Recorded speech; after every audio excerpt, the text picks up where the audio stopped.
This case takes place in the United Kingdom and spans over many years. Reinhard Sanaga, also known as Ray, entered this world on February 19, 1983. He was born in Jambi, a bustling city on the Indonesian island of Sumatra.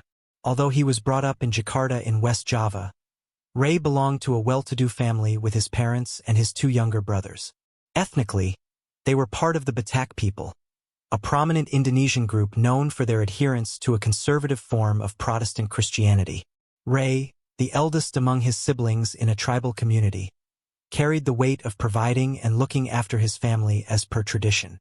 Growing up as a closeted gay man in Indonesia, a nation with conservative Islamic values, he faced condemnation from his family and tribe for his sexual orientation, compelling him to live a life shrouded in secrecy. Standing at a modest 5 feet and 7 inches, Ray possessed a gentle voice, charismatic smile, and sported thick-rimmed glasses, making him appear unassuming and inoffensive. However, the young man had a drive to break free from his oppressive background and embrace a lifestyle that allowed him to be open about his true self. In February 2007, at the age of 24, he completed a degree in architecture at the University of Indonesia. He obtained a student visa and made the life-changing decision to move to Manchester in the UK. His arrival provided him with a long-awaited opportunity to finally lead the life he had been denied for so long. Although, unbeknownst to those who knew Ray, hidden beneath his unassuming exterior was a twisted darkness. This is the face of one of the most infamous priests in history. The Crown Prosecution Service described Ray as the most prolific in British legal history and possibly even the world's legal history. Ray's student visa allowed him to attend the University of Manchester, where he studied for a postgraduate degree in urban planning followed by a Master's of Arts in sociology. Manchester, and more importantly, the surrounding area of the universities would make the perfect grounds for Ray to be accepted for his homosexuality. Princess Street is the main arterial road stretching from the imposing Victorian Albert Square Town Hall to the vibrant neighborhoods where Ray strategically rented a flat. The street acts as a cultural dividing line. On one side, Chinatown explodes with colorful signs and enticing food smells. On the other side, the gay village welcomes visitors with a rainbow flag. Further down, the energy intensifies with iconic nightclubs like Factory and Fifth. Manchester has a legendary nightlife, but as a result of this, it has become the habitat for numerous lawbreakers and predators. Ria was known to be relatively outgoing and not very shy when making new friends. In February 2008, Sarah, a pseudonym to protect her identity, crossed paths with Ray. In an interview with the BBC, Sarah stated that she knew Ray during his initial days as a student. She admitted that she shared the same circle of friends, but clarified that she was never particularly close with him. She claimed that Ray seemed to receive ample attention from other homosexual men and was quick to engage in flirting. Despite this, Sarah goes on to say that he never appeared to be the sort of individual who sought out any wild parties. He presented himself as friendly, quietly confident, and unassuming. His vanity was notable, evidenced by the meticulous attention he gave to his appearance. Sarah believed that his unique looks made him stand out within the gay community, ending the interview by saying that he had a preference for masculine men, and that he regularly boasted about his power to turn heterosexual men gay. However, this power he had was something far more sinister. Ray's comfortable life in Manchester was funded in part by his wealthy palm-oiled baron father, though he also juggled studies with part-time jobs. One such position in a bar located within Manchester's gay village placed him at the center of the community he would later target. During an interview, one of his old bosses described Ray as no less than an exceptional employee, consistently ranking him among the best. He said that Ray came across as polite, efficient, spoke perfect English, and really missed his shift. He was known as the smiley happy girl Larry, self-proclaimed posh spice. This was the same nice guy picture painted by most people who came close to him. However, his boss continued and said that they found his constant eye contact and smile was at times unsettling, suggesting a hidden manipulative quality. This unnerving characteristic, she emphasized, made the revelation of his true nature even more horrifying. Ray's hunting ground wasn't far from his modest flat in Montana House on Princess Street. After spending all day working or studying, Ray would position himself near his window, surveying the streets. Ray had a keen eye for masculine, muscly, tall, strong men, but he preferred them to be intoxicated and alone. When an opportunity arose, Ray would emerge, not only with a smile, but with a predatory glint in his eyes. He wasn't interested in deploying his so-called power of attraction or seeking any genuine connection. Instead, he would either stalk a possible victim or lurk around late-night takeaways, waiting to exploit innocent bystanders' vulnerabilities. His sinister and calculated approach saw him portray himself as a savior, a good Samaritan offering a safe haven. For intoxicated individuals desperate to charge a dead phone or to reconnect with friends or who didn't want the night to end there, Ray's flat seemed like a lifeline. On the surface, to many, it seemed like a reasonable offer from a meek and overly kind individual. Tragically, this manipulative tactic proved effective on multiple occasions. CCTV footage shows that on one occasion, Ray slips onto the street and catches a very drunk person and heads back to his flat together. He did this in under 60 seconds. Once inside his flat, Ray seamlessly transitions from the role of a lurking predator to that of a gracious host, offering a seat and refreshments and very rarely causing suspicion. If the victim could navigate through his filthy flat, making sure not to knock off one of his many fridge magnets, Ray would showcase his wide range of alcoholic beverages: vodka, tequila, rum, gin, whiskey. He had a drink for everyone, whatever their preference. Ray would present a chosen drink laced with a substance like gamma-hydroxybutyrate, otherwise known as GHB, known for its use as a 1990s anesthetic. On the streets, it is sometimes known as liquid ecstasy, GINA or G.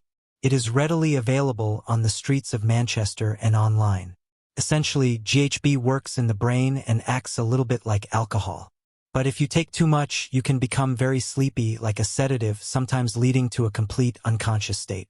Studies on this drug show that it has a negative effect on one's memory. This shows that Ray has done his research, and this was a key part of the puzzle, which allowed him to continue his 10-year spree. As a result, it is said that Ray's victims are still out there, perhaps with a vague suspicion that something very strange happened one night out in Manchester. But perhaps they have no idea at all. Unfortunately, this is where the case takes a turn for the worst. Once the spiked drink was digested, the otherwise strong victims were left defenseless. Next, Ray would position a couple of covers and blankets on the floor to create what looks like a bed. Once made, he would negotiate the unconscious body of his victim. Place them face down with trousers and pants rolled down to knee height. Next, Ray, fully naked by this point, would set up his white iPhone 4 so that himself and his victims are front and center in preparation for what is to come next. The moment he had been waiting for. With his second black iPhone 6 in hand, Ray would repeatedly and viciously force himself upon the victim over and over again. For many of his victims, Ray did not stop. He would prolong the assault for up to several hours, sometimes with a break, but sometimes without. He would force himself upon the sedated, unconscious victim, all the while filming the ordeal so he may gain further satisfaction at a later date. Taking videos and photographs meant that Ray could continue to violate and gain gratification from taking something from his victims and owning it indefinitely. In the absence of a concrete timeline marked by dates and times, unraveling the dark saga of Ray's prolific assault spree becomes an intricate task. His spree was on an unprecedented scale with over 200 victims. It's difficult to know where to even begin. With the nature of these crimes and the methodology of sedation and predation of men, victims either can't recall or don't want to recall the events. Although numerous victims have gone on to record giving their versions of events. As part of an interview with a man who shall be named Robert to hide his identity, recalled his story. It was a typical night out for Robert. He arrived at a takeaway at the end of a night out partying and was looking to charge his phone. He asked one of the workers of the takeaway if they could charge his phone whilst he waited for his food order. But this conversation was overheard by Ray. Ray shouted in response, "I've got a flat around the corner. You can charge your phone there if you want. It's only a 5-minute walk away." So Robert thought, why not? He mentioned in the interview that he could handle himself, and he saw no feasible threat in Ray. So Robert went back to Ray's flat, put his phone on charge, and sat there. He described Ray's flat as the average university accommodation.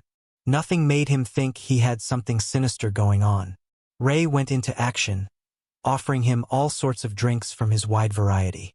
Robert politely declined these attempts, saying that Ray was not someone he would particularly like to socialize or drink with. He wanted his phone charged and to be off.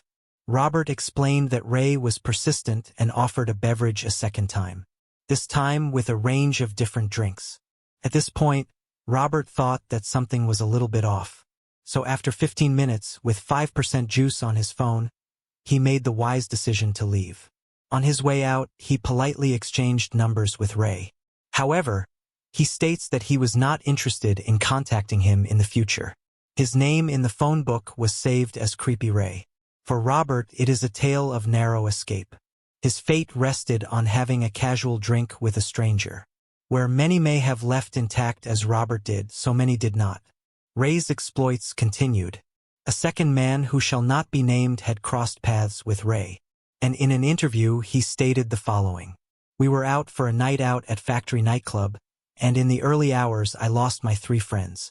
So I went outside to see if I could contact them. 10 minutes passed, and while I was outside, Mr. Sanaga came up to me and asked me how I was, who I was, and why I was outside. As a fellow student, I thought he was just looking out for me. Checking a fellow student was all right. We started talking for 10, 15 minutes. Once that happened, he offered me inside into his flat to keep warm while I waited to contact my friends. There seemed to be no problem with it. I followed him inside and went with him into the flat, where we were still chatting about school, college, and university. I just thought students helping each other out in Manchester. It's a big city. We were helping each other out. Then when I went inside, this is when he offered me a drink, 2 drinks. I went to the toilet, as by this point I'd had a few drinks and I needed a wee. I've come back to his living room. He had 2 shots, a red one and a see-through one. I took 2 shots. I took one straight after the other. Then, from that point on, I don't have any recollection still to this day, until 6 o'clock in the morning. That's when I woke up and found him on top of me. In a chilling exchange on WhatsApp in July of 2015, Ray informed a friend that his flatmate was moving out. Excited by the prospect, the friend responded, "Well, now you can get lots of straight boys in." Ray callously replied by sending a photograph of his latest victim, who was unconscious, face down, and defiled, accompanied by the message, "You mean like this one?" As mentioned earlier, Ray liked to boast about his ability to turn straight men gay, so this became a joke within his friendship group. Unbeknownst to his friends, these hookups were actually his victims. The friend replied, "There's always a new one. You have a different straight guy every week." Ray told his friends in the WhatsApp group that he had picked up a man the previous night who had argued with his girlfriend in the nightclub Factory. He boasted by saying, "Super Ray saves straight boys from their monstrous girlfriends," sending along a photograph of his unconscious victim. One friend replied, "Finally, I can see inside of Ray's room. I was always forbidden to go behind that magic door. You were always screaming, 'No, it's too messy.'" The jokes continued over his skills in pulling straight men and in his secrecy of his personal life. One friend even joked saying that the bodies were piling up under his bed. To commit a crime so appalling is one thing, but to detach completely, seeking an undeserved ego boost, and joking to friends keeping the true nature of the events hidden is a different level. His sociopathy and narcissism was going unchecked. On the surface, his narcissism and somewhat naive personality made some people think of him as a bit of a Peter Pan character, not looking his age, when in reality he was one of the worst criminals that Britain has ever seen. Amongst these violations, Ray had some intermittent, short, and chaotic relationships. One of Ray's close female friends recalled that he had a boyfriend who worked at the Ibis Hotel opposite his flat on Princess Street. Working long hours and not having the availability as expected of Ray, the relationship ended. Ray did not cope well with rejection. His friends claimed that Ray threatened his ex-boyfriend. He told his boyfriend he would hurt himself and drink bleach in a sick attempt to blackmail his alleged lover. By 2017, Ray's exploits reigned for 10 years. And at this point, He was commuting to the University of Leeds to study for his PhD with a thesis title, Sexuality and Everyday Transnationalism Among South Asian Gay and Bisexual Men in Manchester. He failed his PhD, and he continued his disturbing spree. That would be until 6 a.m. on the June 2, 2017. One man who shall not be named after leaving Ria's flat one cold morning rang 999. With a trembling panic in his voice, he managed to say the words, "Hello. I think some guy just tried to me after he took me to his house, and I didn't want to." Of course, the call handler's priority was the man's immediate safety. But then asked if he met him last night, the man followed up with, "Yeah, I met him last night, I think. I was drinking, and he slipped me something. I don't know. And now in the morning he's on top of me, like trying to you-know-what." Even in that moment, when the man was bravely recounting the events, he could still not explicitly say what Ray was doing to him. From this man's account, it's clear to see how even just the next day, events are foggy from the sedatives. The call continued with the handler asking for the name of the perpetrator. The man said, "I don't know his name at all. I just know where his house is, and he hasn't left his house since I escaped from it." He continued, stating that when he came round from his unconscious state, he very quickly tried to punch and push Ray away. In a panic, he tried to explain why he had blood on his hands. The man had beaten Ray to a pulp. Within 10 minutes of receiving the police report, officers arrived on the scene. They found one man claiming victimization and another semi-unconscious. Ray was on the floor with excessive volumes of blood all around him. Because Ray was so badly injured, the original male who placed the emergency call was arrested. Ray was carried out of his flat down Princess Road on a stretcher and rushed to Manchester Royal Infirmary. This left the police in a real pickle. Who do they believe? Ray was in hospital in a critical state, and his attacker was literally sitting with blood on his hands. However, it wasn't long before the appalling truth unfolded. Ray was in and out of consciousness, but despite his dire condition, he was hell-bent on knowing the whereabouts of his mobile phone.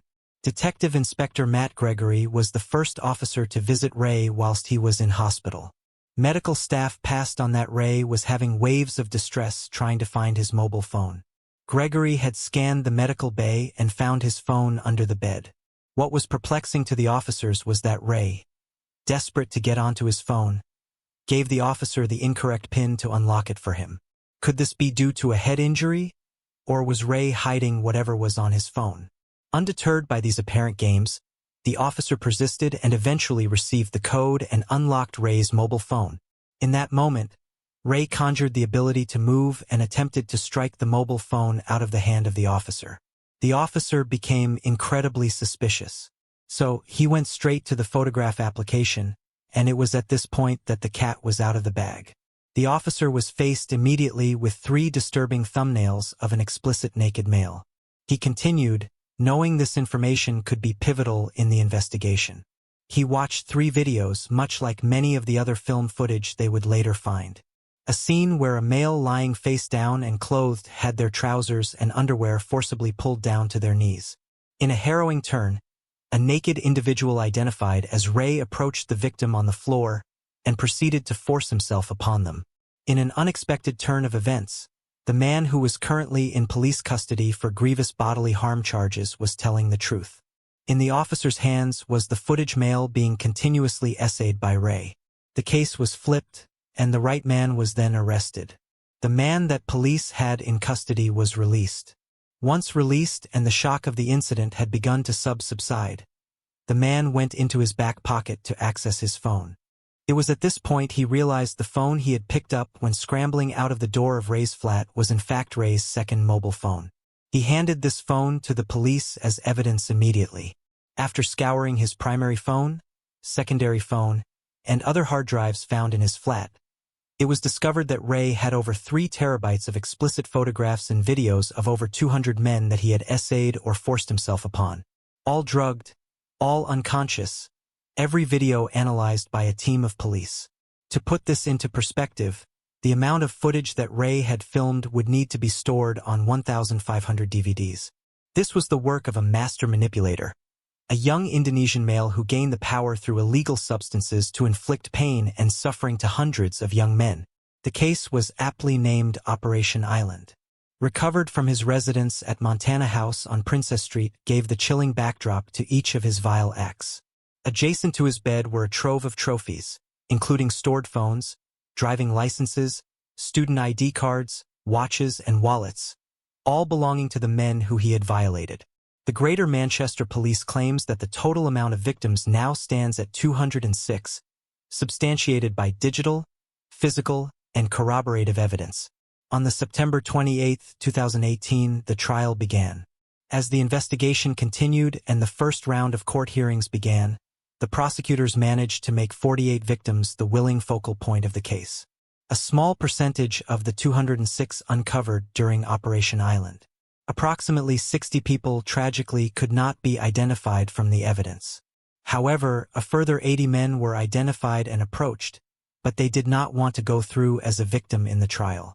Throughout this time, many victims approached by the police quickly became very, very angry, often wondering why the police were telling them something that they had no knowledge of.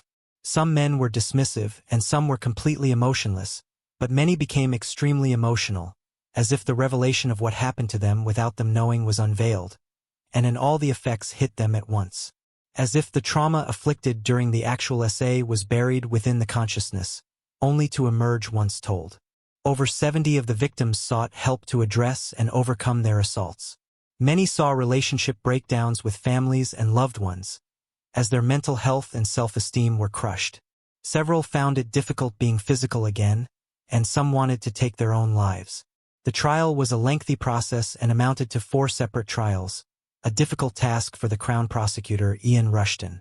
As in a case like this, it is difficult not to present the 48 victims like a conveyor belt, dehumanizing them as Victim 19, Victim 20, Victim 21, as there were just so many. All of the victims had to relive the events during the trial, watching the videos which showed them being brutally assaulted by Ray, as he looked onwards at them and the jury smiling throughout. Whenever a victim was asked if they were in the video, Ray's eyes would laser focus onto the victim. And when the victim said yes, a visible sense of euphoria and satisfaction could be seen in Ray's face, as if he was being allowed to violate them once more. Ludicrously, the defense counselor attempted to create a narrative that the encounters were consensual. The defense counselor asked the victims whether they were interested in role play, whether they felt sexy being filmed. And whilst he would ask the victims these questions, he played the footage of them being essayed on screen.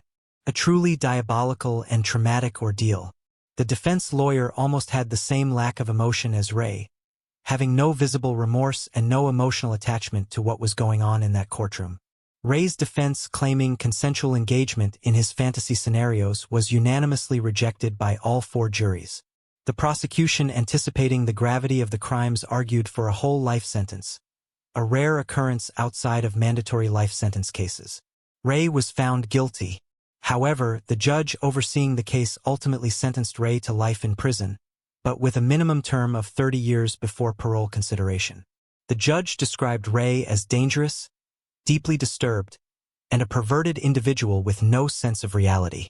For many of the victims, this news did not scratch the surface of beginning to recover from what had happened to them. However, some did find some form of solace. The gentleman who managed to escape and called the emergency services was glad that he got some form of payback, having beaten Ray to near death and ultimately stopped his predation for good. This has allowed him to block out the events and take the brave steps forward to recovering and get on with his life. He stated that Ray wanted to destroy us, but that we the victims need to come out and say it is not our fault, it was his fault. After the sentencing, a revelation emerged. 23 men stepped forward. 12 were already known to investigators, but remarkably, 11 were previously unknown victims, casting a sobering light on the reach of Ray's crimes. Shortly after, Solicitor General Michael Ellis expressed profound dissatisfaction with the sentencing after inflicting what he referred to as an ocean of harm. Despite the judge initially deeming the case not warranting a whole life tariff, a pivotal hearing in October of 2020 prompted a reconsideration. At this hearing, the severity of Ray's crimes could not be overlooked or downplayed. As a result, his sentence was increased from 30 years to 40 years, a decision intended to reflect the gravity of the crimes committed. This adjustment ensures that Ray's fate will rest in the hands of the parole board in 2060, at which time he will be 77 years old.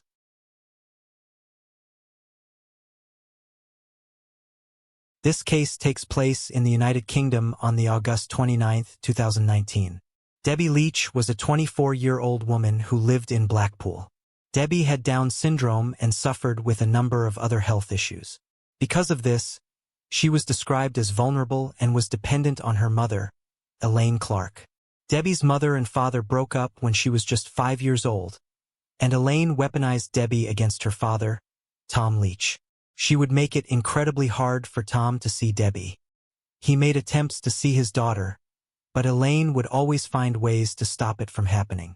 Visitation would be kept at a minimum. Elaine was Debbie's primary carer. She was registered as her carer and received payments so she would be able to fulfill this role for her daughter. Elaine had 3 other children, all of them with learning and physical difficulties.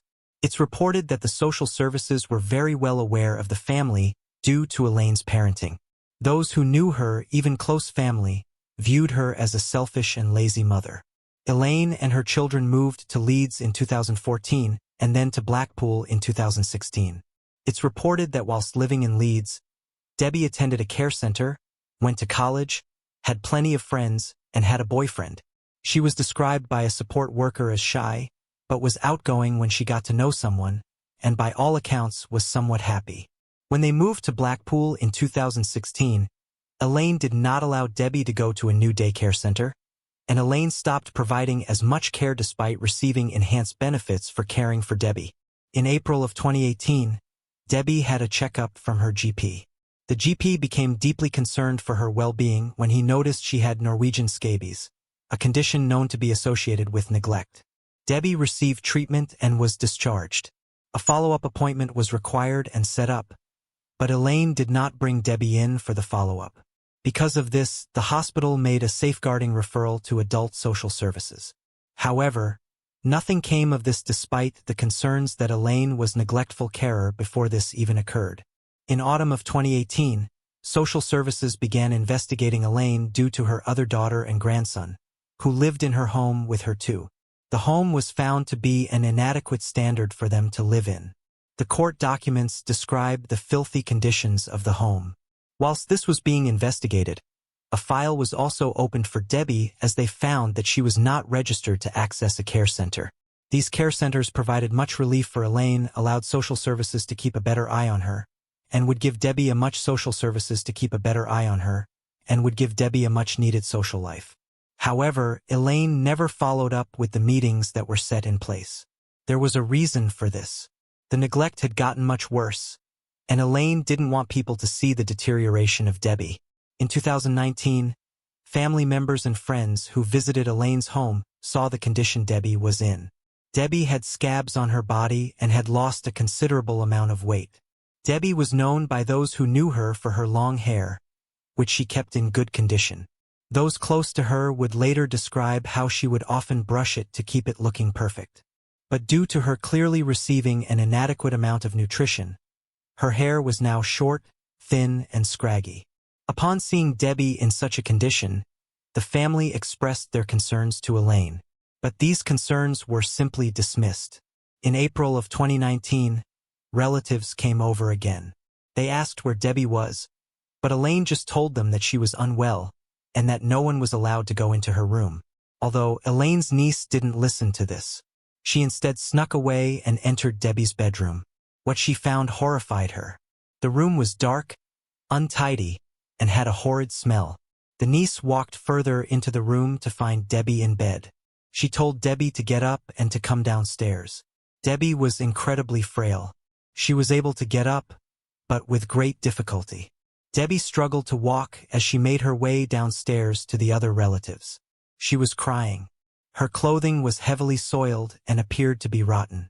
Elaine's sister told her that if she did not sort out Debbie's condition within the next 2 weeks, she would report her to the authorities.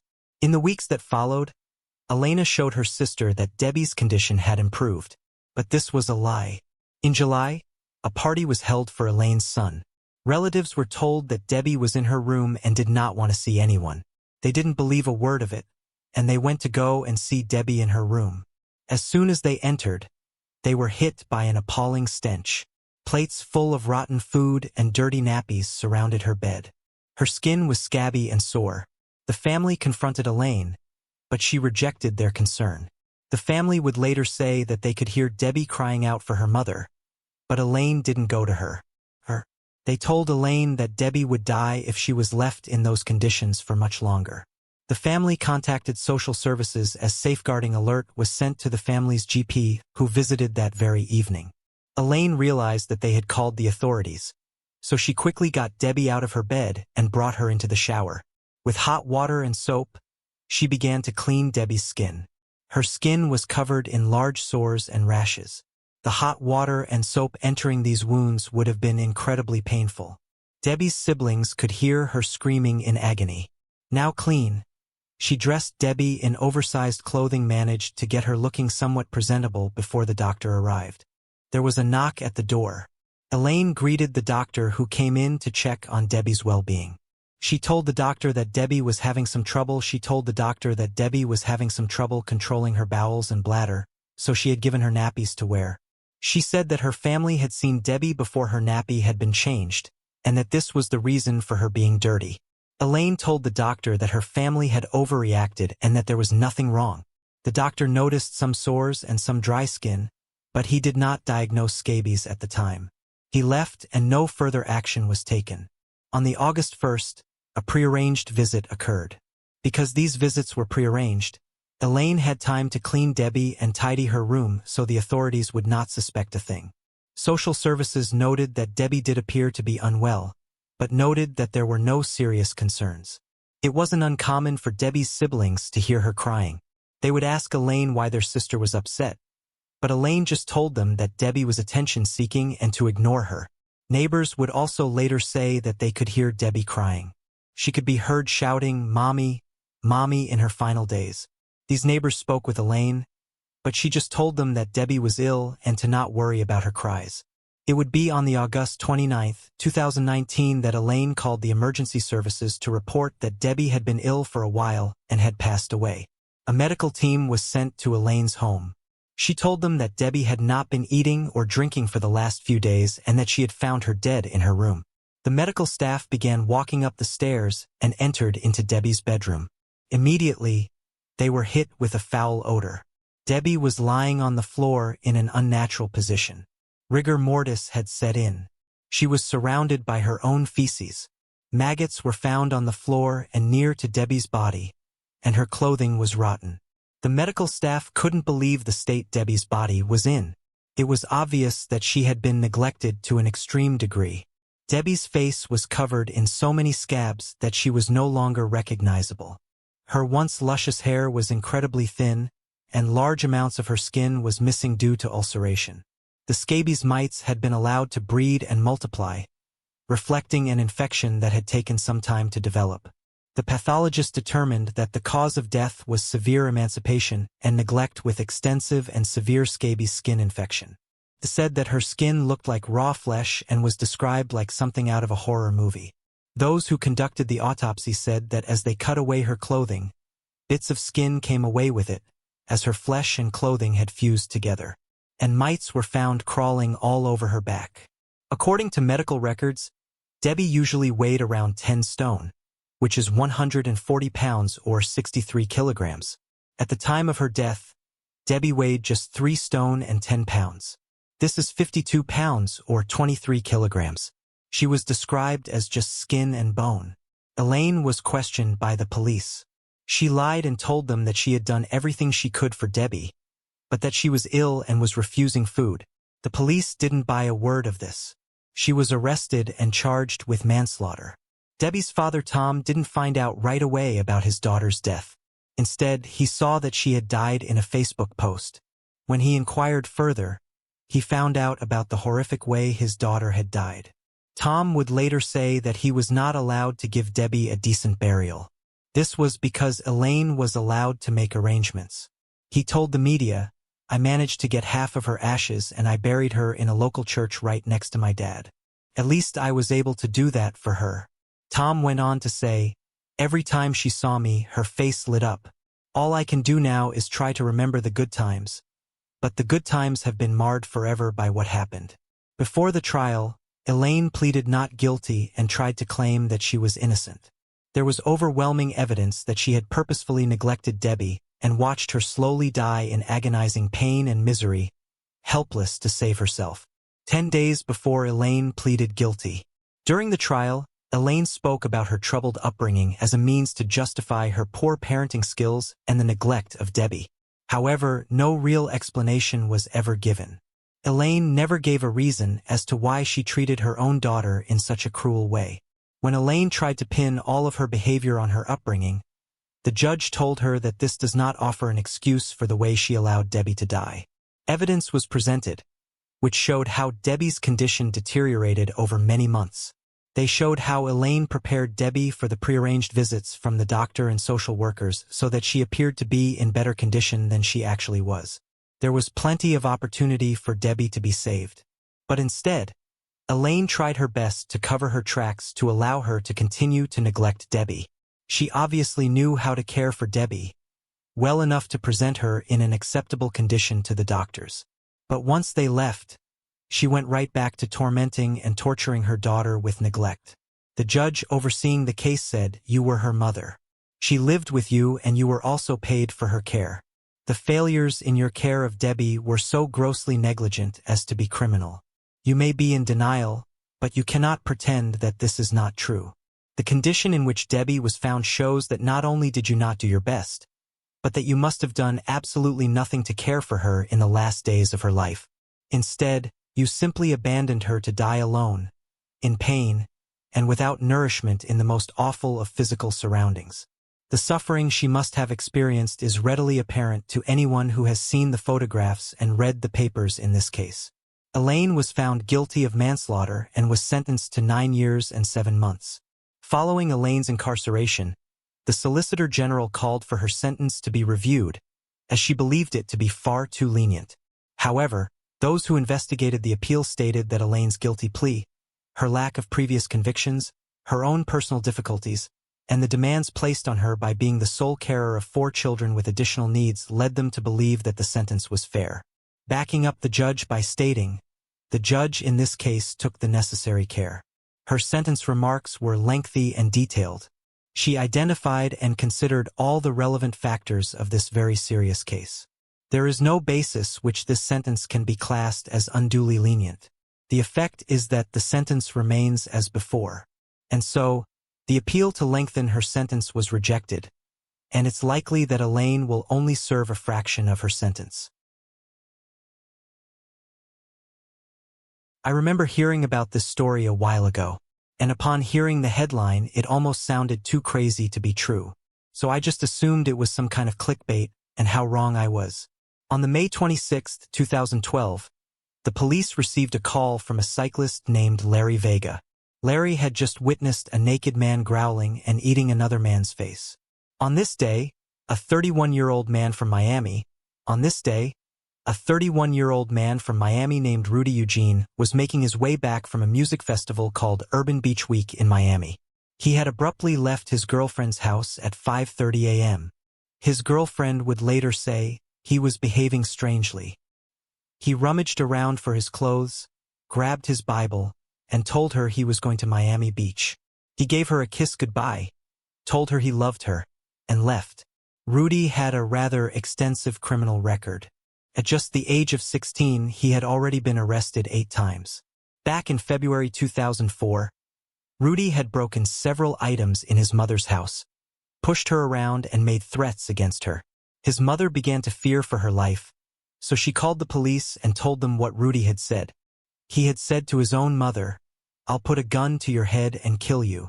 When the police came and confronted Rudy, he balled his hands into a fist and threatened several police officers.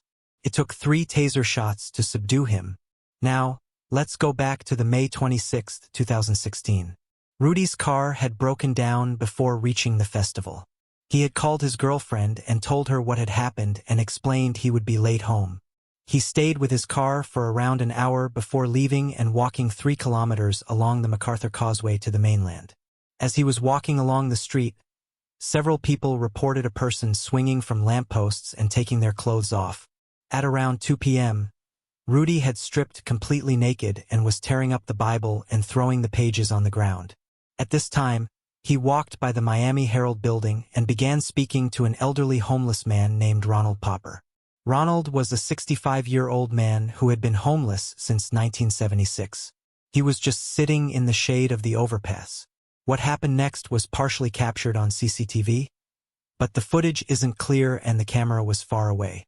Rudy staggers up the street and approaches Ronald, and Rudy starts to accuse him of stealing his Bible. Rudy then began to attack in a frenzy that would shock the world. He lunged at Ronald and began to furiously punch him. He beat him for around 2.5 minutes before throwing him from the sidewalk. The 65-year-old man was completely overpowered. Rudy continues to mercilessly beat Ronald for a further 5 minutes.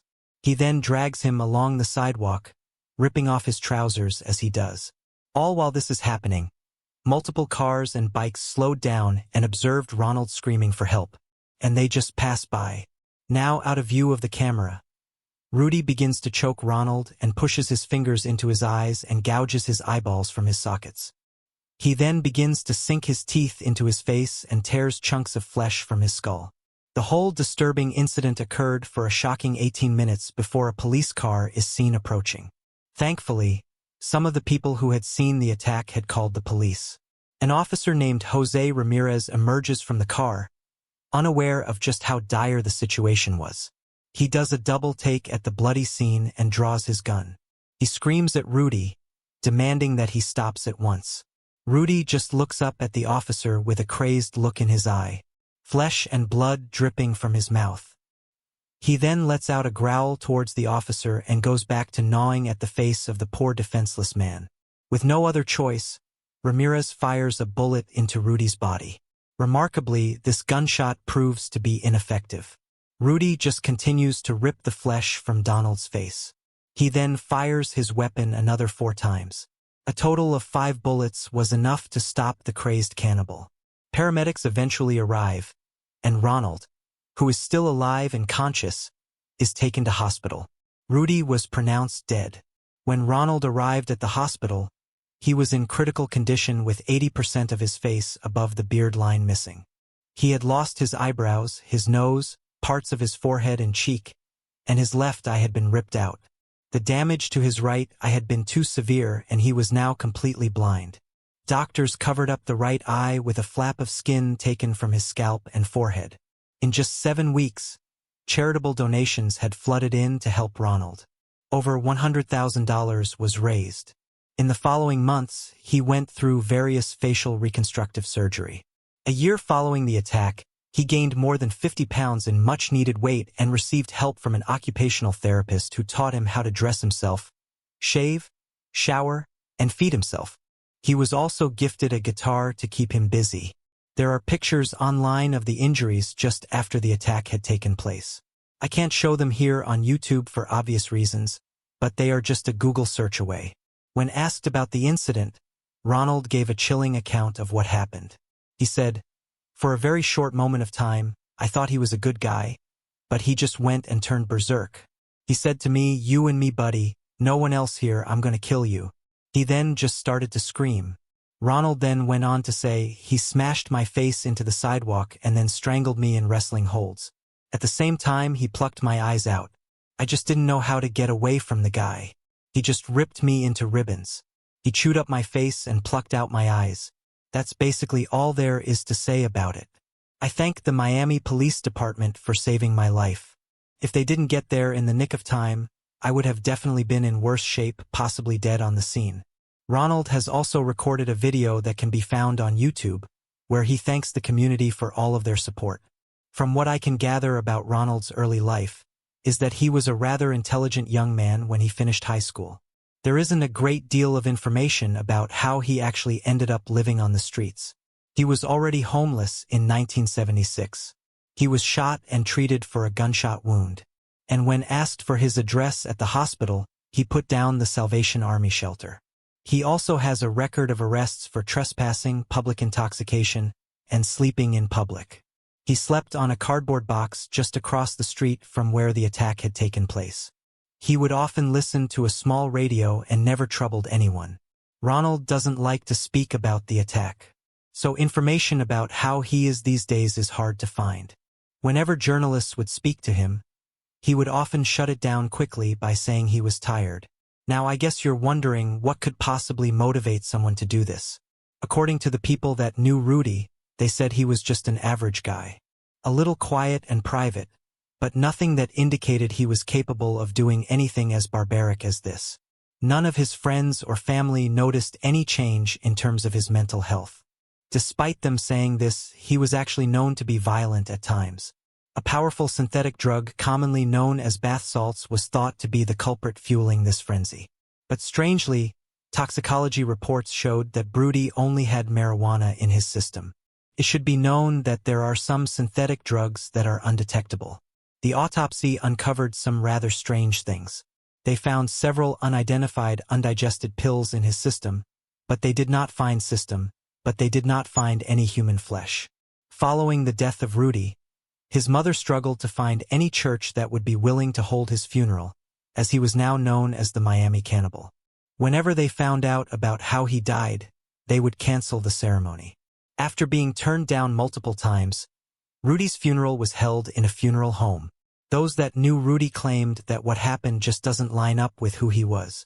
Some claim that he must have been spiked by a drug that didn't show up in his system. His friends have said that he would only ever smoke marijuana. He would never take pills, not even from a chemist. Some believe he had a mental breakdown, and Rudy's mother believes that what happened that day had to be supernatural. Takes place in the United Kingdom in the year 2016. The case you're about to hear ranks amongst the very worst.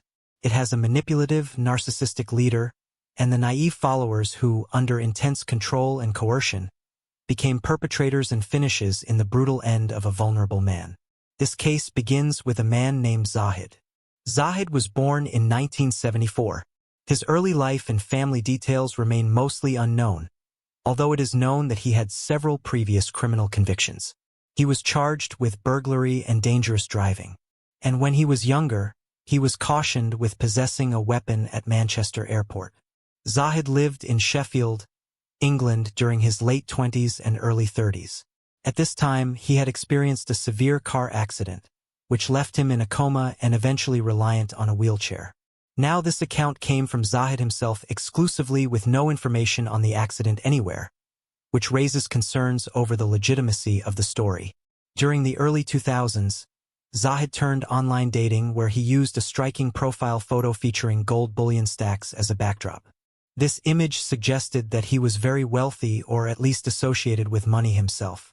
His attempt to attract a partner by projecting a false image of wealth eventually succeeded when he connected with Kay Rayworth.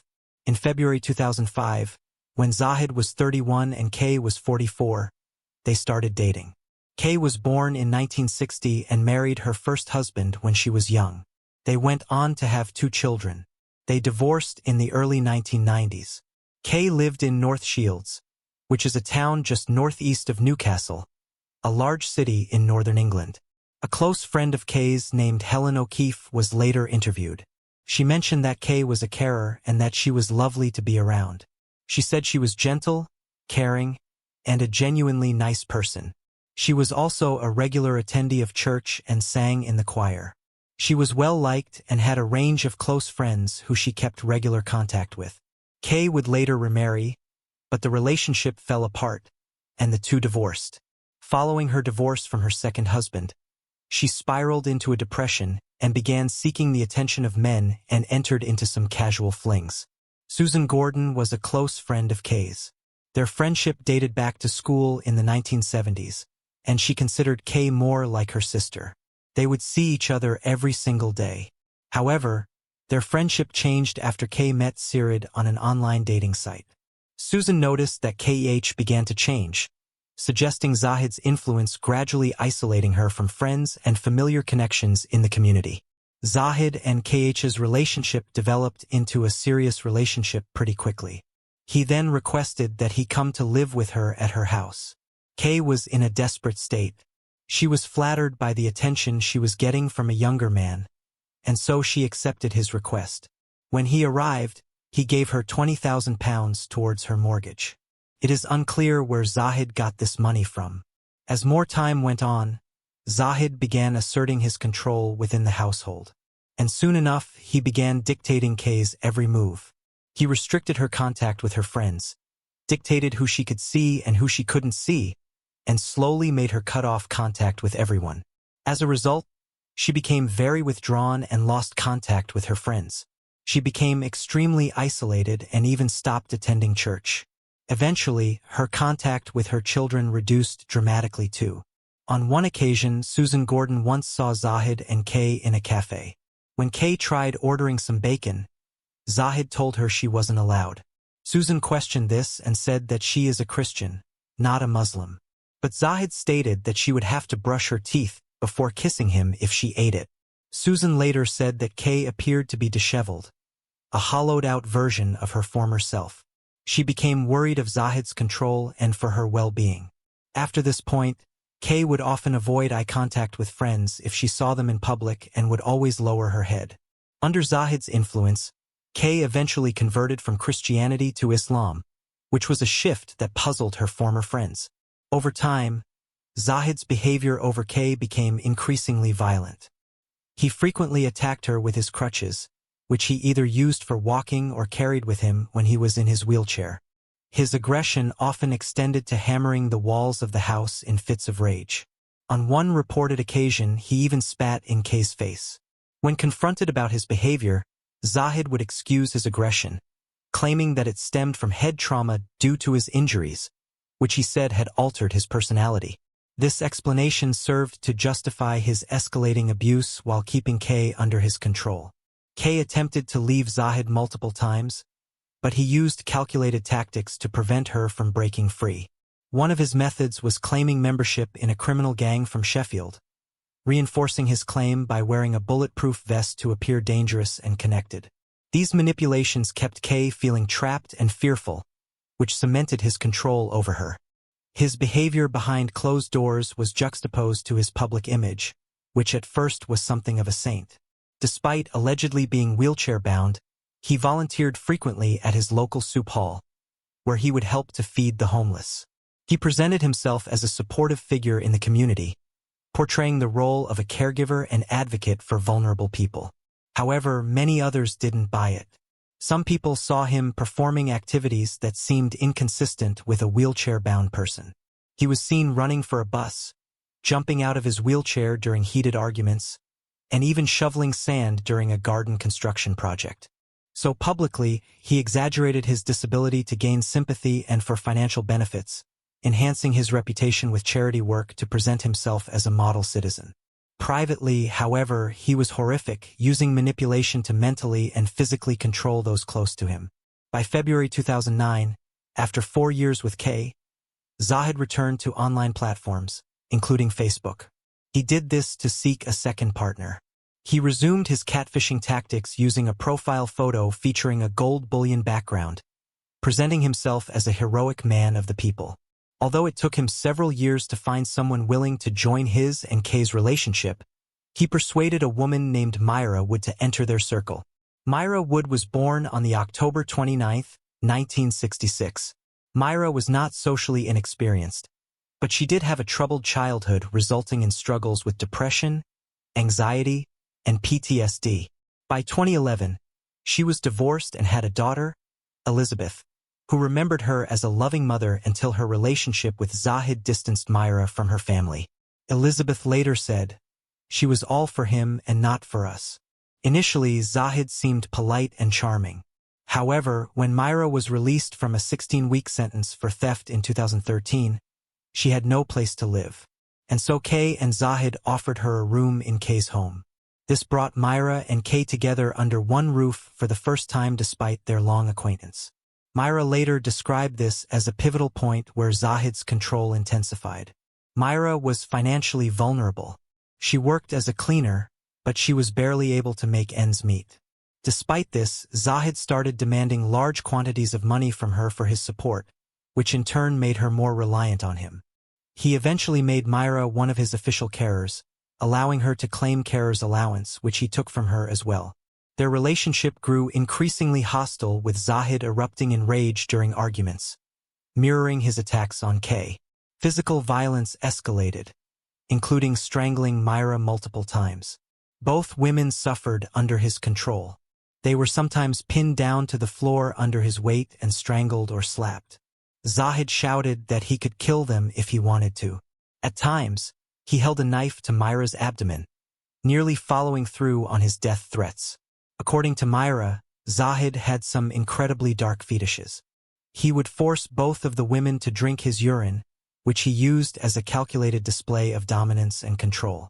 Kay was reluctant, but Myra obliged. Zay had both Kay and Myra under his full control, but his disturbing behavior escalated even further. He developed a perverse interest in animals and began watching illegal videos involving animals. And eventually, he acquired dogs himself. He started pressuring Kay and Myra to engage in acts with the animals. Both women claimed they refused, but recalled his persistent attempts. Soon enough, he began looking for a third partner. His next two victims were a woman called Ann Corbett and a man named Jimmy Prout. Ann was significantly younger than Zahid and the other women. She was born on the November 8, 1990, and was in her 20s when she met Zahid, and had a history of instability and learning difficulties, often finding herself homeless. Zahid discovered her vulnerabilities and offered her a place to stay, but the space was limited in Kay's home. To accommodate her, he persuaded Kay to acquire a second home just down the road. This is where Ann, Myra, and Jimmy Prout eventually resided. Jimmy Prout was born around 1970, and he had a troubled background. He was born and raised in Newcastle and was the sixth youngest of 8 siblings. His mother struggled with depression while his father frequently worked away. This led to several of the children, including Jimmy, spending time in child protective custody. This, along with his learning difficulties, had a drastic impact on him and made him particularly vulnerable. Although Jimmy once had a stable life with his ex-wife Mandy Carter along with their 2 children, but his life later unraveled. When his life fell apart, he took on casual jobs, engaged in minor criminal activities, and ultimately became homeless, making him susceptible to Zahid's influence and control. Despite this, it is said that Jimmy Prout had a good nature. But Zahid, he took control of his good nature by making Jimmy undertake laborious tasks for no pay. Jimmy was the cleaner and handyman of both properties. But not only this, he would also carry out any errands Zahid requested. He was essentially Zahid's slave. Jimmy felt indebted to Zahid, who provided the home and a sense of family he had longed for. And so, without question, he followed Zahid's commands. Zahid maintained an intimate relationship with Ann, but over time Ann also became involved with Jimmy. In public, the group would follow Zahid in a specific order, walking in line with him leading. There would then be Myra and Kay directly behind, and then Ann, followed by Jimmy at the back, signifying his position as the lowest in the hierarchy. Fear of Zahid dominated the group, and Jimmy was clearly treated as the most inferior member. In 2014, Zahid attended the People's Kitchen Christmas party for the homeless, mingling with local dignitaries, including the mayor of Newcastle and Gateshead, who posed for a photograph with him. But within a year of this photograph, Zahid's abuse escalated sharply, leading to the tragic and gruesome events that would ultimately define this case. In autumn of 2015, Ann's brother Ivan came to stay at the second property. He needed shelter, but of course, Zahid saw this as a chance to add Ivan into his cult-like group. But Ivan was strong-willed and physically capable, and so he was able to resist Zahid's influence. Subsequently, tensions rose and the two clashed. According to Zahid, a few of his tools went missing. They weren't particularly valuable, but it was enough to enrage him. Ivan soon left to avoid any further conflict. But because of this, Zahid's anger turned to Jimmy. The group, led by Zahid, grew increasingly hostile towards Jimmy. Though by all accounts he was innocent, Zahid intensified the control over Jimmy, boarding up the windows to the second property, and subjecting him to relentless attacks. Dissatisfied with Jimmy's work, Zahid beat him, with the women in the group often watching. And sometimes they would all laugh. There is evidence suggesting that they joined in. Zahid's punishments included physical assaults, punching, slapping, cutting, and even suffocation. He also ordered the women to starve Jimmy, rationing his meals as another form of control. Zahid's cruelty extended to forcing Jimmy to stand for long periods of time. Jimmy was too afraid to resist, and he obeyed Zahid's commands, enduring the torture in silence. It's not always clear why victims stay with their abusers, but perhaps Jimmy was too weak from the abuse, or he had nowhere to go, or maybe both. However, Jimmy attempted to reach out by posting distressing images and messages on social media, hoping that someone might recognize his plight. He shared photographs of himself crying or showing his frail and beaten body, accompanied by captions that hinted at the abuse he was suffering. He would write, "My mouth hurts. My body hurts. My cheek hurts. My shoulder hurts. I need help. I am in so much pain." His post painted a picture of desperation, and yet they went unnoticed. Apart from and liked all of the pictures. From the images, it is clear that Jimmy's shoulder had gone some serious blunt force trauma.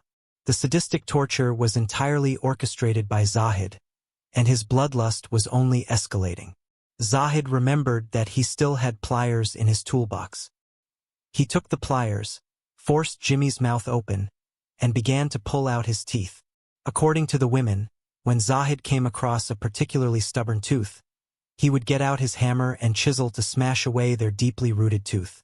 On some occasions, Zahid would bring the dog round to the second property. At Zahid's command, Jimmy was forced to have intercourse with the dogs whilst he watched for his pleasure. The women did nothing to stop the cruelty to Jimmy and the dogs. Now this next part is unbelievably gruesome. Just when you would think the abuse couldn't get any worse, Zahid decided that he was going to remove one of Jimmy's testicles. Zahid pulled out his Stanley knife. This is a knife used for cutting carpets and other building fabrics.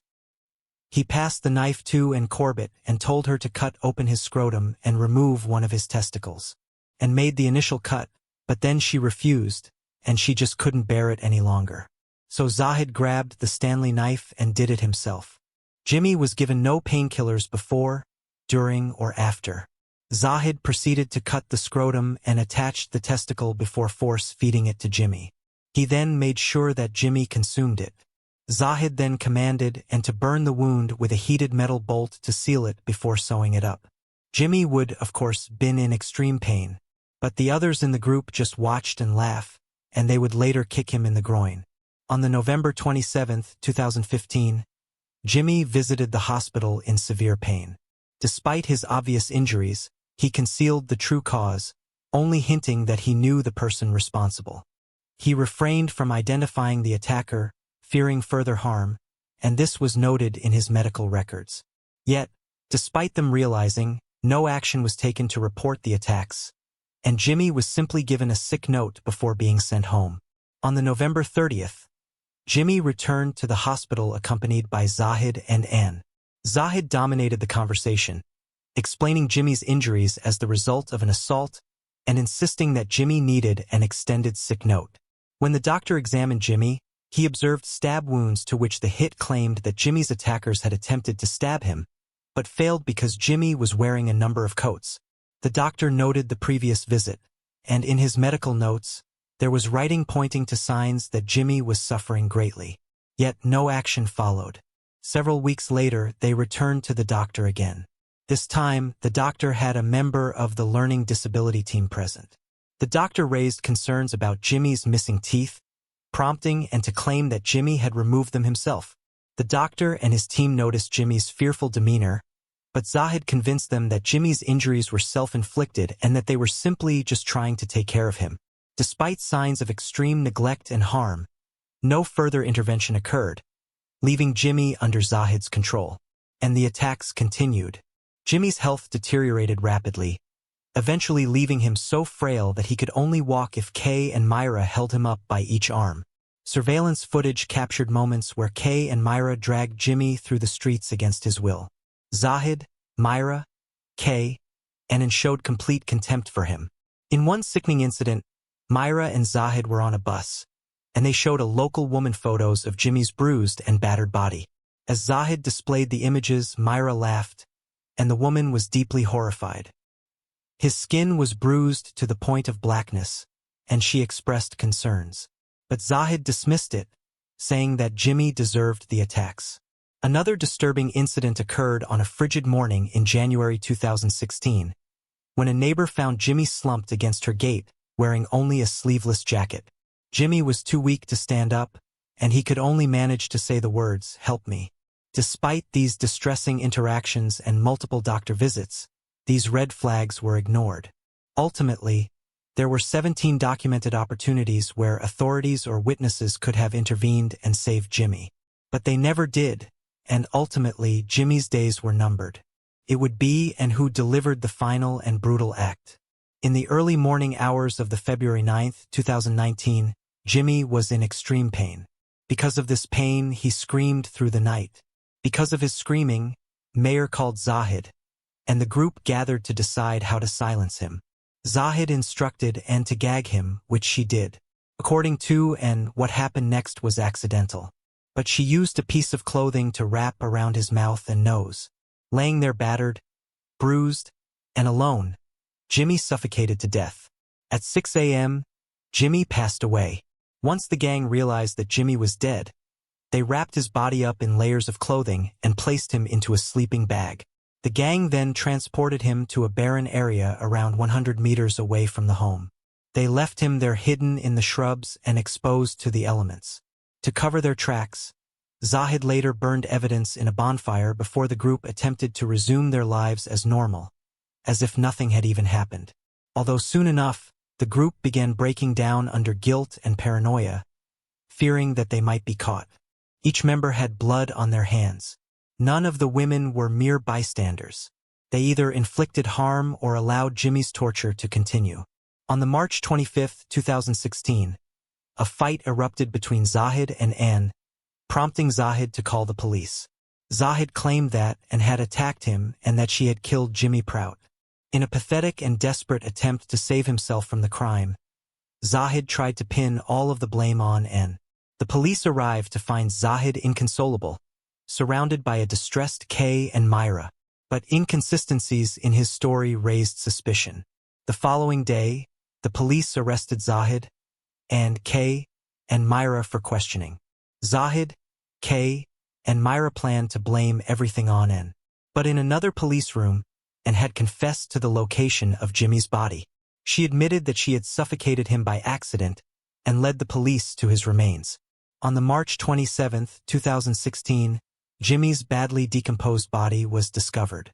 Jimmy's body had been partially consumed by wildlife, although enough evidence remained of the extensive attacks. Numerous broken bones showed a history of torture over the past year. A post-mortem confirmed the barbaric treatment. The group's stories quickly crumbled, leading to charges for Jimmy's murder. The trial began on the May 3, 2017. All four of the gang pleaded not guilty to murder, displaying little remorse for the medieval-style torture inflicted upon Jimmy. In the end, Zahid and Anne were found guilty of murder, while Kay and Myra were convicted of causing or allowing death of a vulnerable adult. Zahid received a minimum sentence of 33 years and stared blankly at the floor as he was sentenced, and was given a sentence of a minimum 27 years. She was given some leniency for aiding in Jimmy's recovery. Thea received 12 years and 4 months, and Myra was given 9 years. In closing, the judge addressed Zahid directly. He said, "You were the leader of the household and its dictator. Unsatisfied with having Jimmy as a lackey, you turned him into a victim, attacking him repeatedly. I'm sure that you took great pleasure in his suffering."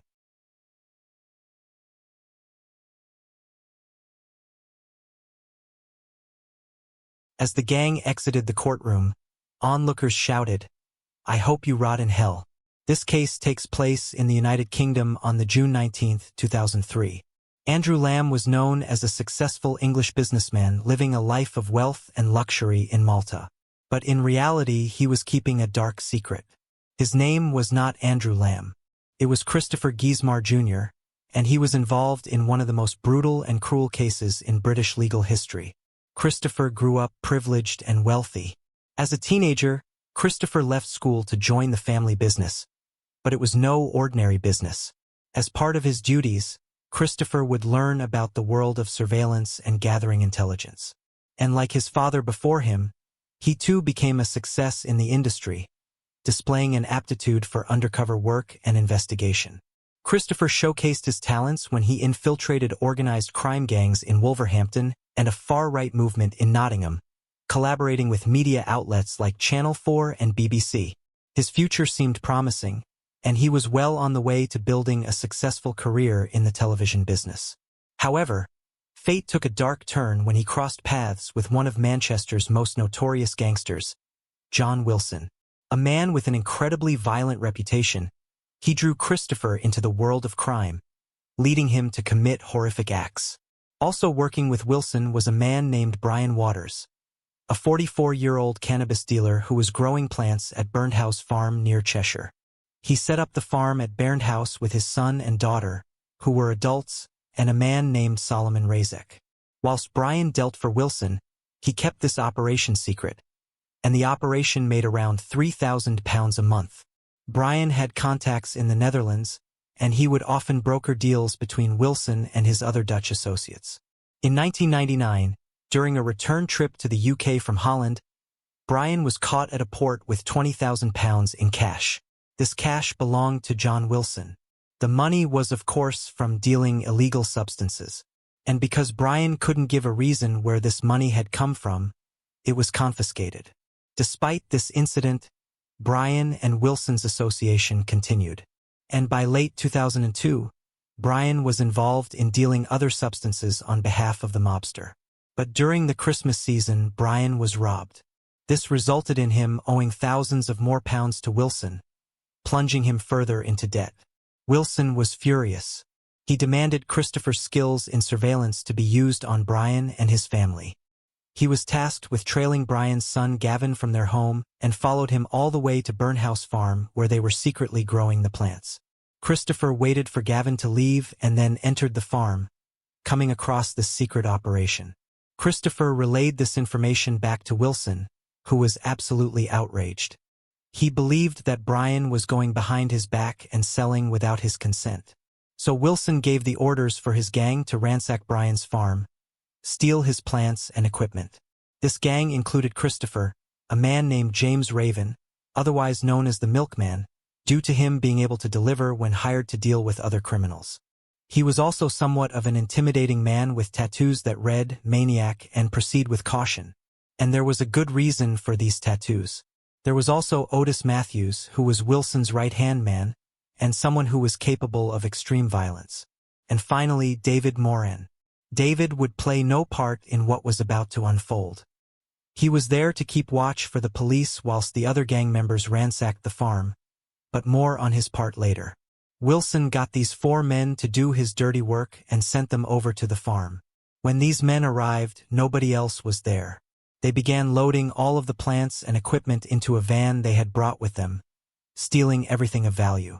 They drove the loaded van away to another location and returned to the farm to send a message.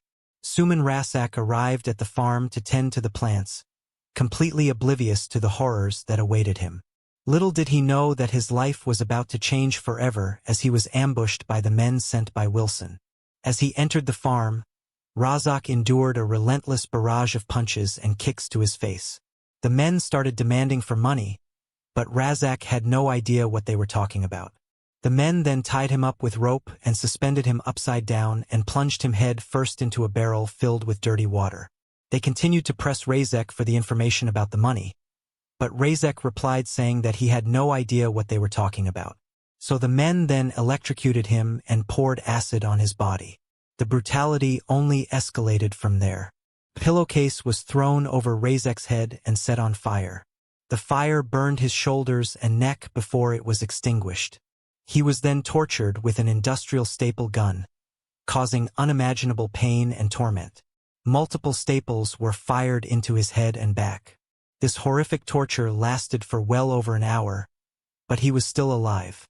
And then Brian, totally unaware of what was happening, arrived at the farm. Brian was immediately attacked. He suffered the same fate as Rezek. He was beaten, tied up, and lowered head first into dirty water. Rezek watched in horror as Brian was subjected to the same torment. But they took it a step further. One of the men retrieved an iron bar. They inserted this bar into Brian's anus. The bar was pushed into him with such force that it ruptured his insides. Now, as I mentioned earlier, Brian's children were part of the operations on the farm, and Brian had come to meet them at the farm. So they too turned up. Their names are Natalie and Gavin. Natalie was just about to turn 21, and Gavin was 25. As they approached the farm, the three men apprehended them and brought them to where their father was held. Gavin was horrifically beaten as they demanded Brian to hand over the money. Gavin was then tied up and a noose was placed around his neck. The rope was thrown over a beam and tightened, which resulted in him being choked. Natalie was also tied up and placed next to her father.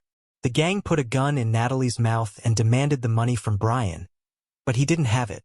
Natalie would later say, "They turned his chair around to see me and told him to look at your daughter.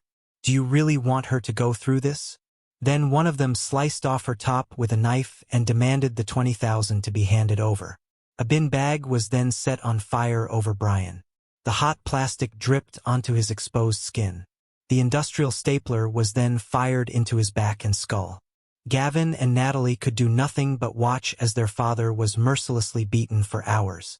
After a total of 3 hours, Brian finally succumbed to his injuries, and he passed away.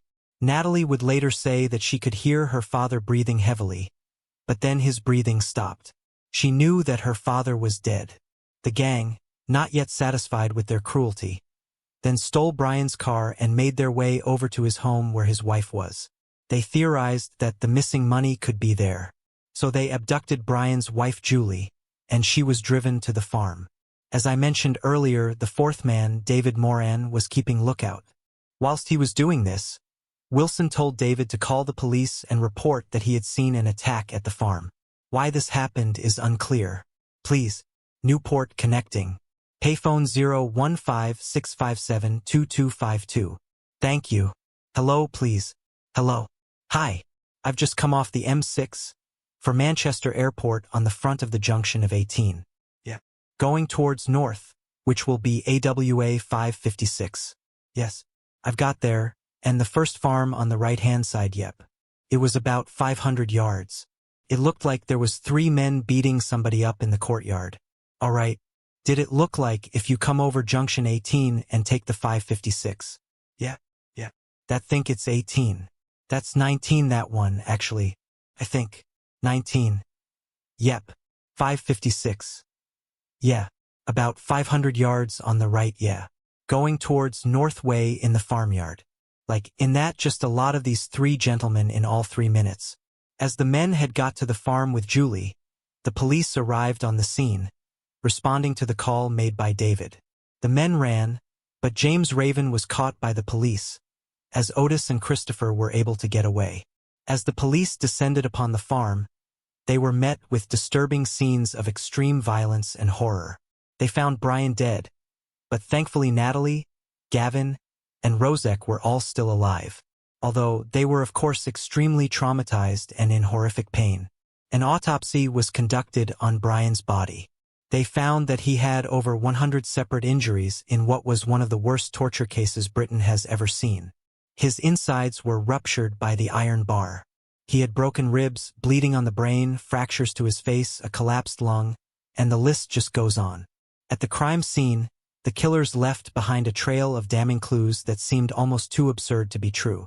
Due to the police arriving unexpectedly, the criminals had failed to clean up after themselves, leaving behind a treasure trove of incriminating items scattered all around the crime scene. Wrappings of food and bottles of drink were found all around. It seemed that the attackers had indulged in a bizarre feast whilst committing these horrific acts. The police also stumbled upon something incredibly strange, a plastic bag filled with human feces. As the bag of feces underwent examination, it revealed a critical link to one of the perpetrators, Christopher Jestmore Jr. The presence of his DNA was found in the bag. But that was not all. As the investigators continued their search, they discovered more damning evidence. Samples taken from a bottle of Sprite and Marlboro Light ends matched Christopher's identity, as did a glove found near the main gate of the farm. The police then found that Christopher had connections with Wilson. Using mobile phone data as evidence, they managed to find who else was responsible for this shocking crime. Otis and Wilson were arrested along with David Moran, the man who called the police. He told the police that he would be a witness in the trial in exchange for a lesser sentence, and he turned on the rest of the gang. The police then went to arrest Christopher, only to find that he had escaped the country. They found CCTV footage of him in Liverpool John Lennon Airport on his way to Malaga, where he embarked on his life as a fugitive. Christopher's father and mother helped him in the escape. They would later receive 9 months for helping him evade justice. Christopher vanished into the shadows, spending the next several years evading justice. His movements during this period from February 2003 to February 2007 remained shrouded in mystery, as he cleverly covered his tracks and evaded capture. John Wilson, James Raven, and Otis Matthews were all convicted. These convictions were the result of trials held between February 2004 and February 2007. All three pleaded not guilty, but there was overwhelming evidence linking all of them to the crime. DNA evidence, witness testimony, and phone records. All three were sentenced to life in prison. Wilson and Raven were given a minimum term of 24 years, and Otis a minimum term of 22 years. David Moran was sentenced to 21 months for his part in the killing of Brian. David was given a lesser sentence as he helped the police with the case. Because of this, he will remain in witness protection for the rest of his life. Meanwhile, Christopher moved from country to country.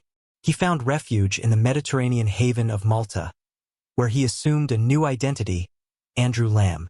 In this exotic paradise, he lived a life of luxury. He lived in a grand villa, drove a Porsche, and worked as a luxury yacht captain.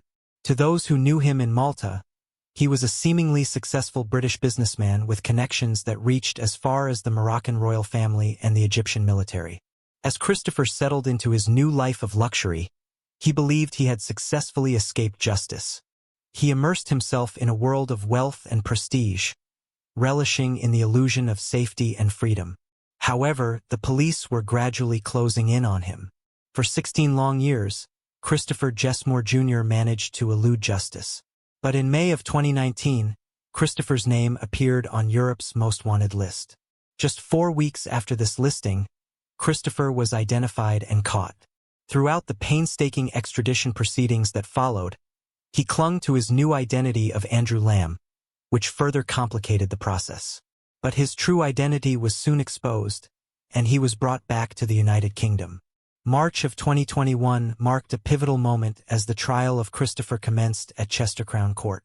He was charged with murder, but he denied any wrongdoing and proclaimed his innocence. During the trial, Christopher's demeanor seemed composed and polished when he was questioned by his own barrister. But as the prosecution cross-examined him, his facade began to crack.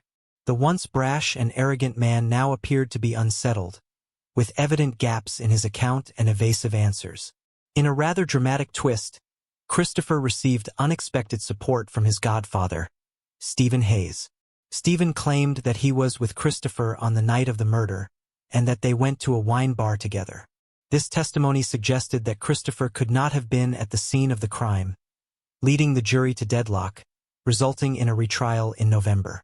However, this time, the jurors were not swayed by the new account, as overwhelming evidence was presented over the course of a month.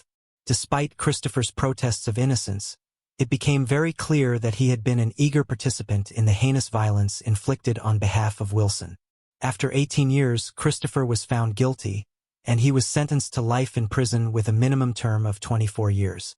It then came out that Christopher and James Raven were undercover TV researchers who investigated the criminal underworld on behalf of the BBC.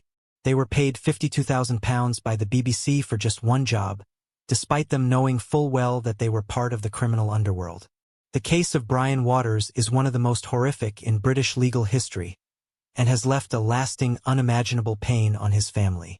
Razek, Julie, Gavin, and Natalie continue to bear the heavy burden of that fateful day, grappling with emotional scars and regular flashbacks.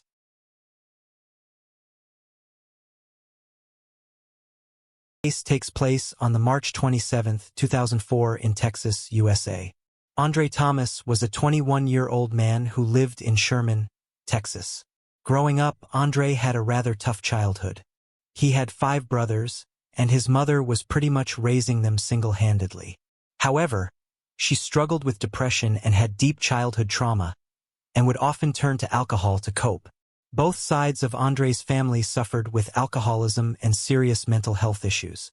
His father would regularly be arrested by police and would often drink heavily. Many members on his father's side had a long history of alcohol problems. And Andre's grandmother on his mother's side claimed she would receive visions from God in her dreams. And his mother would also claim that she too heard voices coming from the divine. Despite his mother receiving monetary help from the local churches, the house in which Andre lived frequently had no running water or electricity. Nevertheless, Andre was described as a happy young lad and was extremely intelligent. From a young age, he showed signs that he was gifted and was put forward for the Gifted and Talented School program. When Andre was young, his father bought an old beaten-up car. Andre became intrigued and would take the car apart piece by piece and then put it all back together again in working order. He would often sit and draw futuristic cars and claimed one day when he got older, he would build them himself. Andre also attended Sunday school and took the lessons very seriously and could memorize large parts of the Bible. His Sunday school teacher would let her say that he would often shoot his hand in the air before she could even finish her question and described him as a sweet young boy. Despite the troubles at home, things were looking like Andre may be able to have a promising future for himself. Although things would soon change when he reached the age of 10. Andre began telling his school friends that he could hear voices inside his head speaking to him, just like his mother and grandmother. Andre also suffered from depression from a young age. He would take a knife to his wrists in an attempt to take his own life when he was just 10 years old, and again when he was 13. Following these attempts, Andre's mother would respond by saying, "I wish I would have just aborted you instead," a phrase that was all too familiar to him. He also began to show signs of antisocial behavior in his teenage years. He stole a car and crashed it, and on a number of occasions he caused criminal damage to other vehicles. When Andre was around 16, he got his girlfriend, Laura Boren, pregnant. Laura was around 8 months younger than Andre, and the two had been together for a couple of years. Laura decided to keep the baby. Andre was very close with the Boren family and considered them his family too. They knew a little bit about his criminal past, but they had no idea that he had been hearing voices inside his head for a number of years. They allowed Andre to stay with them for some time. On the August 30th, 1999, Andre and Laura's child was born and was named Andre Jr. On the March 17th, 2001, Andre and Laura married and moved into their own place. However, shortly after, the two ended their relationship and Laura moved back into her parents' house with their child. This breakup caused Andre's mental health to spiral. He began to drink heavily and would take illegal substances. Soon enough, he was broke and was in and out of jail for various petty crimes. On one occasion, however, Andre was arrested after he beat up a man whom he believed to have slept with Laura. And on another occasion, he ran into a church and dunked his head into some holy water, as he believed he was possessed by demons. In February 2003, when Andre was 19, he moved in with his brother, Brian. However, the two would constantly argue over the smallest of things. Brian also suffered from serious mental health issues and had just been released from a facility. Not long after moving in, Brian claimed that Andre's music was summoning evil spirits. So Brian walked into Andre's room and began to violently beat him. In retaliation, Andre ran to the kitchen and grabbed an 8-inch knife and plunged the knife into his brother's back. Brian survived the attack, and Andre was arrested and spent 3 months in jail. Despite his obvious mental health problems, the authorities failed to provide any help for Andre or incarcerate him and treat him until his condition got better. They instead released him totally unmedicated. Despite Andre and Laura's relationship ending some time ago, He was still incredibly fixated on her. Following his disturbing behavior, Laura decided it would be best if Andre's visits with his child were kept to a minimum. Later on, in February 2003, Laura met a man named Brian Hughes, and the two became close. Before too long, they began a relationship, were living together, and had a child named Leah. Andre was able to get himself a job and start earning some money, although in February he was fired. Following this, Andre told his friends that he had thoughts of taking his own life, and that he couldn't stand the sound of his own voice anymore. So he began to tape his mouth shut. Andre's friends decided it was time to act on his behalf. One of them took him to a mental health facility. Once there, he told staff that life was just too much and that he wished to take his own life. The staff issued Andre with an emergency order and told him to go to a nearby hospital immediately. This emergency order meant that if Andre did not check into the hospital, the police would be notified and he would be arrested. Andre was allowed to leave the mental health facility with a promise that he would go straight to the hospital. Andre left and went right home. The police did nothing. Andre's mental health continued to worsen, and he refused to let go of Laura. He would often turn up at Laura and Bryant's home when Bryant wasn't there, and would try and convince her to get back together.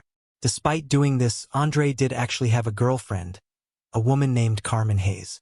He lived with Carmen in a trailer along with his mother too. On the March 25, 2004, whilst he was alone in the house, Andre grabbed a knife from his kitchen and plunged the knife into his chest and went to sleep. His mother came back and found him in the morning and brought him to hospital. He was treated for his wound and managed to survive due to the wound not being too severe. The hospital wrote in their notes that Andre was psychotic. He was rambling about the $1 note containing the secrets to life, and believed that he was living in a simulation and that nothing mattered. The hospital arranged for Andre to be away to a mental health facility, as they deemed him to be a danger to himself and others. But before they could properly process him, Andre fled from the hospital. The staff contacted the police, but again, they failed to follow up on the warnings. And now we arrive to the March 27, 2004. Andre dressed himself in some overalls with plenty of pockets, went into his kitchen and placed into his pockets 3 knives. He then left his apartment and made his way over to where Laura and Bryant lived with her 2 children. As Andre was walking towards the house, he saw Bryant driving to work. Bryant waved at Andre, and Andre waved back, and proceeded to walk towards Laura's home. Once outside the door of the apartment, Andre broke inside, which set off the security alarm. Upon hearing the sound of the door being barged in, Laura came running down the hall to see what was happening. She ran towards Andre, but as she did, Andre pulled out one of the knives and stabbed her in the heart. Laura fell to the ground and began to bleed profusely. She quickly passed away from the attack. Once she was dead, Andre knelt down beside her, cut into her chest, and carved out a piece of her lung, which he believed to be her heart. He then placed it inside his pocket, along with a knife he had used. He then got up, pulled out the second knife and walked towards the children's bedroom. He entered the room, pinned down his own son who had awakened from the commotion, and stabbed him in the chest. He then carved out his son's heart and placed the heart and the second knife in another pocket. He was careful not to cross-contaminate the blood. He then turned his attention to Laura and Brian's daughter. Andre pulled the girl from her bed and placed her on the floor. She too suffered the same fate. He stabbed Leah, removed her heart, and placed the knife and heart in a separate pocket. Again, careful not to cross-contaminate the blood. Laura was 20 years old when she was murdered. Their son Andre was 4 years old, and Leah was just 13 old. After killing the 3, Andre folded up a $1 bill in a way to highlight the eye, stabbed himself twice in the chest and laid down next to Laura's body, expecting to die. However, to his surprise, he didn't succumb to his wounds. So he fled from the scene, taking with him the 2 hearts from the children and a piece of lung from Laura.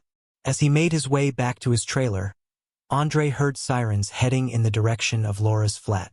He pulled out his phone and attempted to call Laura, but he couldn't find her number. So instead, he called Laura's parents, leaving a voicemail that said, "Something bad is happening to me. and it keeps on happening. I don't know what is going on, but I need some help. I think I'm in hell." Upon returning to his trailer, Andre spoke with his girlfriend Carmen. She was absolutely terrified. Andre was covered in blood and was breathing heavily. He told Carmen that the police would soon be coming, explaining that he had killed his ex-wife Laura, his son, and her other child. Andre then lifted up his top and revealed the self-inflicted wounds. He went over to the kitchen sink, grabbed a butcher's knife, and showed Carmen how far the stab wound was to his chest by inserting the blade, and stated, "I should be dead."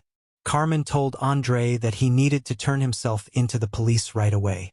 And so he did. Andre went right to the police station and explained what he had done. Officers were already at the crime scene due to the alarms being triggered. They found the 3 victims lying on their backs with cavities in their chest and missing organs. Andre was treated for the self-inflicted stab wounds to his chest, and once he was better, he was asked why he killed Laura, Andre Jr., and Leah.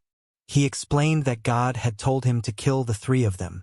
He believed that Laura was Jezebel, the wife of the devil, and that his own son Andre Jr. was the Antichrist, and that Leah was an evil demonic spirit. He then asked the investigators if he would be forgiven for what he did. Throughout the interview, Andre continued to insist that Laura, Andre Jr., and Leah were demons, and that he didn't deserve any punishment. He stated that he had freed their hearts from evil. 5 days after the murders, Andre was in his cell reading his Bible when he came across Matthew 9:29. After reading this verse, he dug his fingers into his right eye and gouged his own eyeball out. The verse in question reads, "If thy right eye offends thee, pluck it out."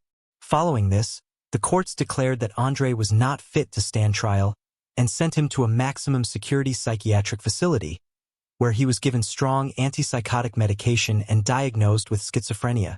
After 5 weeks passed, 2 doctors asserted that Andre had exaggerated his symptoms, and they changed his diagnosis to substance-induced psychosis and declared him competent to stand trial. The trial began in February 2005. Andre's defense team tried to argue that he was innocent due to being clinically insane. Nevertheless, a jury found Andre guilty of murder and sentenced him to death. On the December 8, 2008, Andre removed his other eye, placed it into his mouth and consumed it. Since then, Andre has resided at the Wainscott High Security Psychiatric Facility, where he awaits his execution. When speaking of her daughter Laura, Sherry Bourne said, "You just can't believe it's real.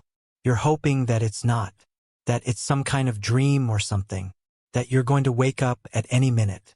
But you don't." And those who knew Andre have stated that he could have been so brilliant under the right set of circumstances. But unfortunately, this wasn't the case. And as a result of his mental health being unchecked for so long, 3 innocent victims lost their lives. Despite the despicable nature of his crimes, there are many that do believe that Andre is a victim in his own right, and that he should have received help far sooner. And because of this, he doesn't deserve the death penalty, but instead, life in prison and treatment. So I guess the question is, does Andre deserve to be put to death? There is no doubt that the murders he committed are absolutely horrific. Some of the worst that I have ever heard of. However, I shall refrain from giving my own opinion and allow you all to come to your own conclusions. As of right now, Andre Thomas is scheduled to be executed on the April 5, 2023. Before I start, this video is a bit of a hard watch, just so you know. This case takes place in the UK and spans over a number of years. David Wilson is likely a name you have never heard before. Although he is relatively unknown, he is truly one of the most prolific and evil criminals I have ever featured on this channel. David Wilson was a 36-year-old man who lived in the city of Norfolk in England. Not too much seems to be known about him. What I could find is that he worked as a roofer to earn a living, and he was involved and worked with children's football. A fact that will become more chilling as this sinister story progresses. I also found that he still resided with his mother in a property which she owned. What is also known about David is that he kept a horrifying secret, a secret that would come to light in 2020. David is a predator. He would use the power internet to manipulate young and vulnerable people into sending him illegal and explicit images of themselves. From 2016 to 2020, David would use a tactic to get what he wanted. He would create numerous profiles on various social media sites. These profiles were what are called catfish profiles.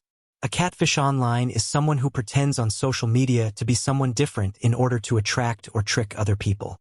And so David would use images of teenage girls and would craft these pages to make them look as legitimate as possible. He would even create an entire fake persona of these young girls. Next, he would go out and purchase used prepaid mobile phones using a different device for different victims. David was very well aware that a boy would be extremely flattered and interested if a teenage girl were to message them on social media. He knew that they wouldn't be thinking clearly if such a message popped up, and the account seemed believable. But he also made sure to target those who were young enough to fall for the trap. David would message these boys, keeping it casual at first, and then gradually over time, he would flatter the boys with compliments, turning the conversation flirtatious and then sexual. Typically, they would be around 11 to 15. Once he had the boys feeling safe, he would request that they send him an image of themselves naked, or showing a specific area of the body. David would sometimes send an image first, using images of teenage girls that he was able to find, which would give the victims that element of trust. With the victims not being old enough and too naive to understand what was happening, the vast majority of them would comply with this request, and they would make the error of sending David a photograph. But David wouldn't just stop here. He would then amp up the requests, asking the victims to send more and more inappropriate images. This then gave David power over the boys. With photographs of the boys doing things they wouldn't want anyone else to see, especially their parents or friends, David could use this to blackmail them into doing whatever he wanted, making threats that, if they didn't comply, he would leak the images to those people he knew. This, of course, would be a catastrophic thing to happen in a young boy's life. Now that David had a compromising image of the victim, he would move on to the next stage of his plan. David would make horrific requests. He would force them into sending increasingly extreme imagery of themselves. However, this isn't all he would do. If the victim so happened to have a younger sibling, which would sometimes be the case, David would demand that the victim do the unthinkable. He would force them to commit SA on their own siblings, film it, and send it back to him. David would do this over and over again, forcing people below 15 to do all manner of twisted things for his sinister enjoyment. The majority of the victims were between 11 and 15, but some were younger, and they were always contacted through social media. Now, this next part genuinely made me feel sick. The youngest victim in this case was just 4. David had around 15 fake social media accounts at any given time from 2016 until 2020, and he would have around 5 different prepaid mobile phones, giving him some level of anonymity if the victim were to ever complain to the police. David was incredibly prolific. This depraved, despicable, and disturbing obsession became his life, and he was skilled at covering his tracks and keeping anonymous. The victims who David preyed upon would beg him to stop with the threats. Many victims became so depressed and anxious, and their mental health was completely destroyed. So much so that many of them wanted to end everything. Many would even tell David this and explain how scared they were, but he refused to stop and would instead pressure them further with no regard for the victim's well-being or the trauma he was inflicting upon them. Now, as I said before, all of this happened from 2016 to 2020. And David did this to hundreds and hundreds of victims. Some of their stories I shall touch upon soon. But first, something that will likely infuriate many of you watching. The police were actually very well aware of David, yet he was able to victimize hundreds. On the April 4, 2015, David was arrested. This was due to him possessing indecent images. According to one report, officers carried out a search of the property in which he lived at the time, and an investigation was launched. Although it seems that not enough evidence was collected that would be able to bring David to justice, showing his ability to cover his tracks. With not enough evidence to link him to the crimes, no action was taken by the police. However, it does appear that due to the nature of the crimes he was accused of, David's employers and the football association he worked for were informed. According to one report, the police became concerned about his involvement in children's football. From what I can tell, his work with the football team was not allowed to continue. But David was free. free to continue his disturbing reign. Though, with the police now aware of him, David was being monitored to some degree. Exactly how closely he was being watched is unclear. But one thing is for sure, this brushing with the law did not deter David one bit. The National Crime Agency is a national law enforcement agency in the United Kingdom. It is the UK's lead agency against organized crime, human and weapon trafficking, and cybercrime. 2016 was the year that David is believed to have began what I described before, using catfish accounts to message boys. The social media site Facebook uses an algorithm to scan through messages that are sent on their platform. According to the head of the NCA, Facebook are able to detect the type of behavior in messaging and are able to determine what is being sent, and by who and what age they are. David's profiles were flagged. Facebook shared the data with the NCA in 2017, which identified 20 accounts of boys sending indecent images of themselves to an account of a teenage girl. With this information, a new investigation commenced. Investigators began looking into the IP addresses used to commit the crimes and found them linked to the property owned by David's mother. They then found CCTV footage of him buying a top-up voucher for a mobile phone to one of his fake accounts. The NCA arrested David in August of 2017. The mobile phone used to commit some of the crimes was found hidden in his bedroom. Yet he was released again. David was not deterred by this arrest. He continued his spree, destroying the lives of hundreds of boys. David was arrested again in January of 2018 due to him being flagged. But again, he was released. And, of course, this arrest didn't deter him either. The second he was released by the police, he continued. The investigators would later say that they had to be patient. They wanted to look into David's Snapchat, Google, and Instagram accounts too in order to gather as much evidence as possible to bring him to justice. They claimed that during this time, they didn't know just how prolific David really was. UK investigators had to file an international letter of request to the US authorities. It was nearly 2 years before the NCA received the data from the US. And with this, the police discovered the gravity of the situation. They were dealing with one of the most prolific cybercriminals in British legal history. And so, finally, in April of 2020, the police were able to get the evidence they needed to make a proper arrest. Before the police entered the property, David realized that the house was about to be raided. So, in a last-ditch effort to dispose of incriminating evidence, he attempted to flush his mobile phone down the toilet. Right? Okay. David, listen in. Okay. As of this moment, okay, you are under arrest for the following offenses. I need you to listen to the offenses. Okay. I'm gonna go through them. Right? Causing or inciting a child under 13 years of age to engage in causing or inciting a child to engage blackmail. Making and distribution of indecent image and the possession of indecent images of sure do not have to say anything, but it may harm your defense if you do not mention when questioned something which you later rely on in court. Anything you do say may be given evidence. Okay, David, the grounds for this are that we're in possession of necessary for a number of reasons. To protect children or other vulnerable persons from you. To allow the prompt and effective investigation of the offenses.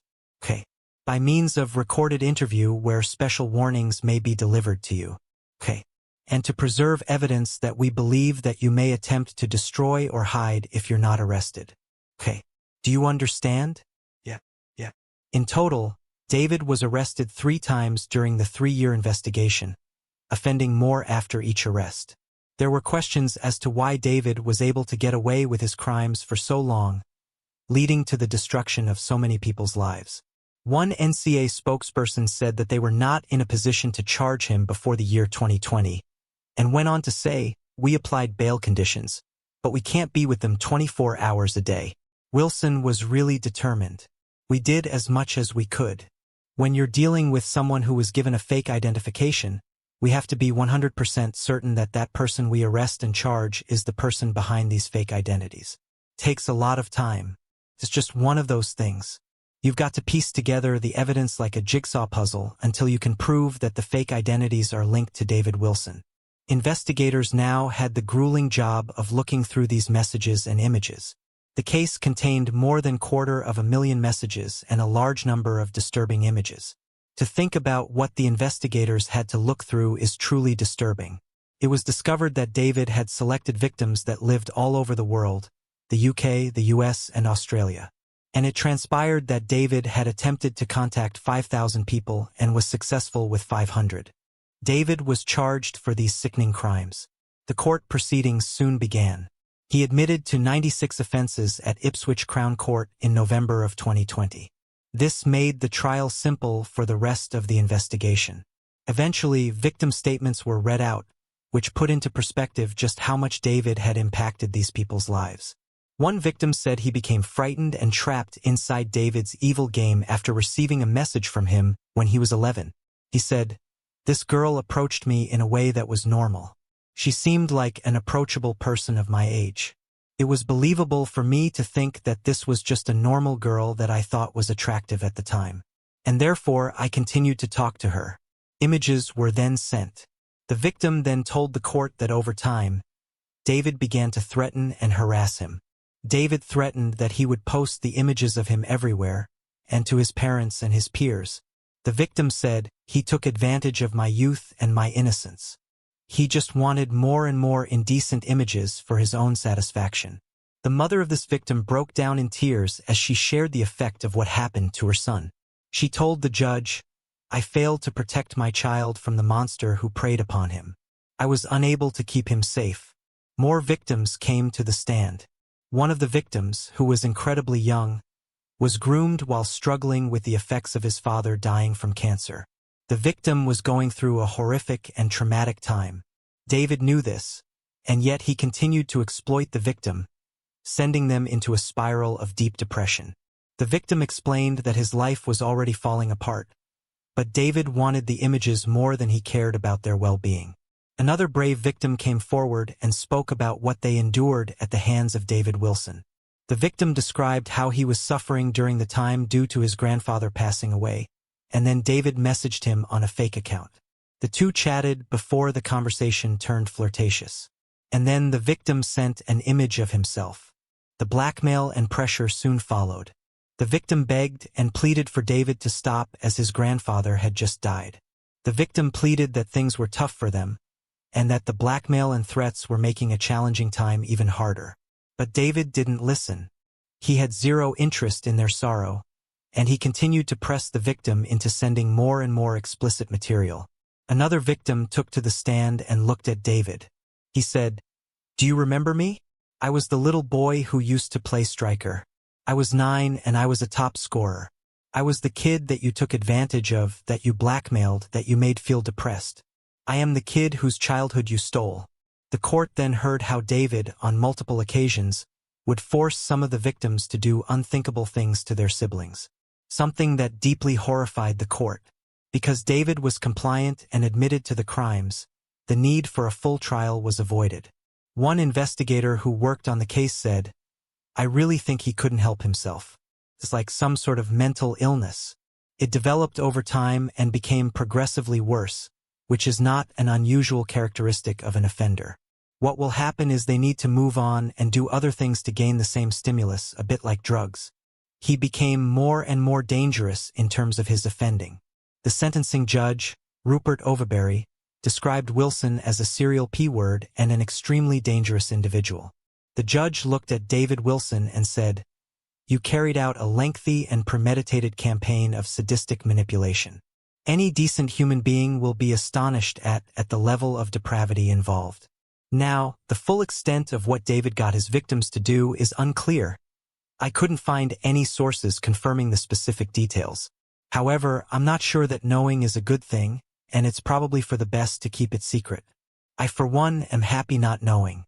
But one thing is for sure. Whatever it was incredibly extreme. When it came to the sentencing, the court took into consideration another thing, that David expressed willingness to work with any agency whilst in custody to address his, quote, problems. I'm not entirely sure that someone such as David is capable of rehabilitation, but there we go. On the February 10, 2021, the judge sentenced David Wilson to 25 years in prison with an extended license period of 8 years. Usually, criminals in the UK get off fairly lightly. So 25 years is a good indication of just how twisted David is, as some murderers don't even get this harsh of a sentence. However, many people who hear of this case believe that the sentencing is far too lenient and that David is too dangerous to ever be released. Those who investigated the case made a point to highlight the bravery of the victims who came forward. For many of them to come forward at such a young age is truly remarkable. The investigation and court proceedings were grueling, and the victims had to describe many vulnerable things. Following the sentencing, investigators described David as one of the most prolific offenders they had ever come across. To imagine for a moment being young and trusting someone online only to receive horrific threats involving intimate photographs of you being sent to your friends and family is a horrifying thought. David showed absolutely no regard for his many victims. The case of David left me feeling genuinely infuriated and deeply sickened. The age of the internet has brought with it so much opportunity. There is so much access to information, and it is an overall positive on the world. But with that being said, it is important to remember that people such as David use the internet for very different reasons. David is on the more extreme end of such a criminal. But sadly, he is far from rare. There are many more like him out there who can and will commit these crimes with no remorse. This case is a reminder to ensure your children are safe when using the internet. David Wilson is considered to be one of the most prolific criminals in British legal history, and the victims are currently being treated by mental health professionals. However, it is being reported that with some of the more extreme cases where David blackmailed them into saying their siblings, that they will likely never psychologically recover. During the 1950s, 60s, and 70s, a number of people that resided on the island of Jersey were attacked by a mysterious man. This man would be dubbed as the Beast of Jersey. The Beast of Jersey would strike fear into those on the island due to a string of terrifying offenses, only striking when he knew his victims were vulnerable. The island of Jersey is the largest of the Channel Islands and is located between England and France with a population of 55 to 70,000 during the period I'm about to discuss. The island is known to be a beautiful place to live with low crime rates and is famous for its ice cream. It was even occupied by the German forces in World War II. In November of 1957, a woman was waiting at a bus stop for her ride home late at night. This woman was a nurse and was just minding her own business, when all of a sudden, out of nowhere, she was attacked. The attacker tied a rope around her neck and dragged her from the bus stop into a nearby field. The attacker beat and forced himself upon her. After he had committed this despicable act, he fled from the scene. The woman was badly injured and required a number of stitches. The woman reported the crime to the police, but the attacker had left behind little evidence and he had also concealed his identity by covering his face with a scarf. The police didn't have too much to work with. A piece of evidence she was able to provide was that this man had a strange Irish accent, almost like he was putting it on. This attack would be but the start. The next year, in March of 1958, the attacker would strike again. Another woman was walking home from a bus stop when a man jumped out, wrapped a rope around her neck, and dragged her into a field. She too suffered the same fate as the previous victim. Then a couple of months later in July, another woman walking home from a bus stop was attacked. A rope was tied around her neck, she was dragged into a field, and she too became a survivor of SA. An obvious pattern began to emerge. With 3 attacks taking place within a short period of time, residents became greatly concerned. And then in August of 1959, another woman was attacked, but thankfully, she was able to fight him off, resulting in him running from the scene. It was clear to the investigators that these attacks were linked. All the survivors described the attacker having a musty odor, a fake Irish accent, and seemed to be around 40 years old, with their signature being the rope around the women's necks. The police also found empty cigarette cartons at the crime scenes. The fact these numerous attacks were still unsolved seemed to have somewhat emboldened the Beast of Jersey. He changed his strategy to include some other methods. At first, it was the people alone in the streets that were in danger, but this was no longer the case. During the 60s, he began breaking into people's houses.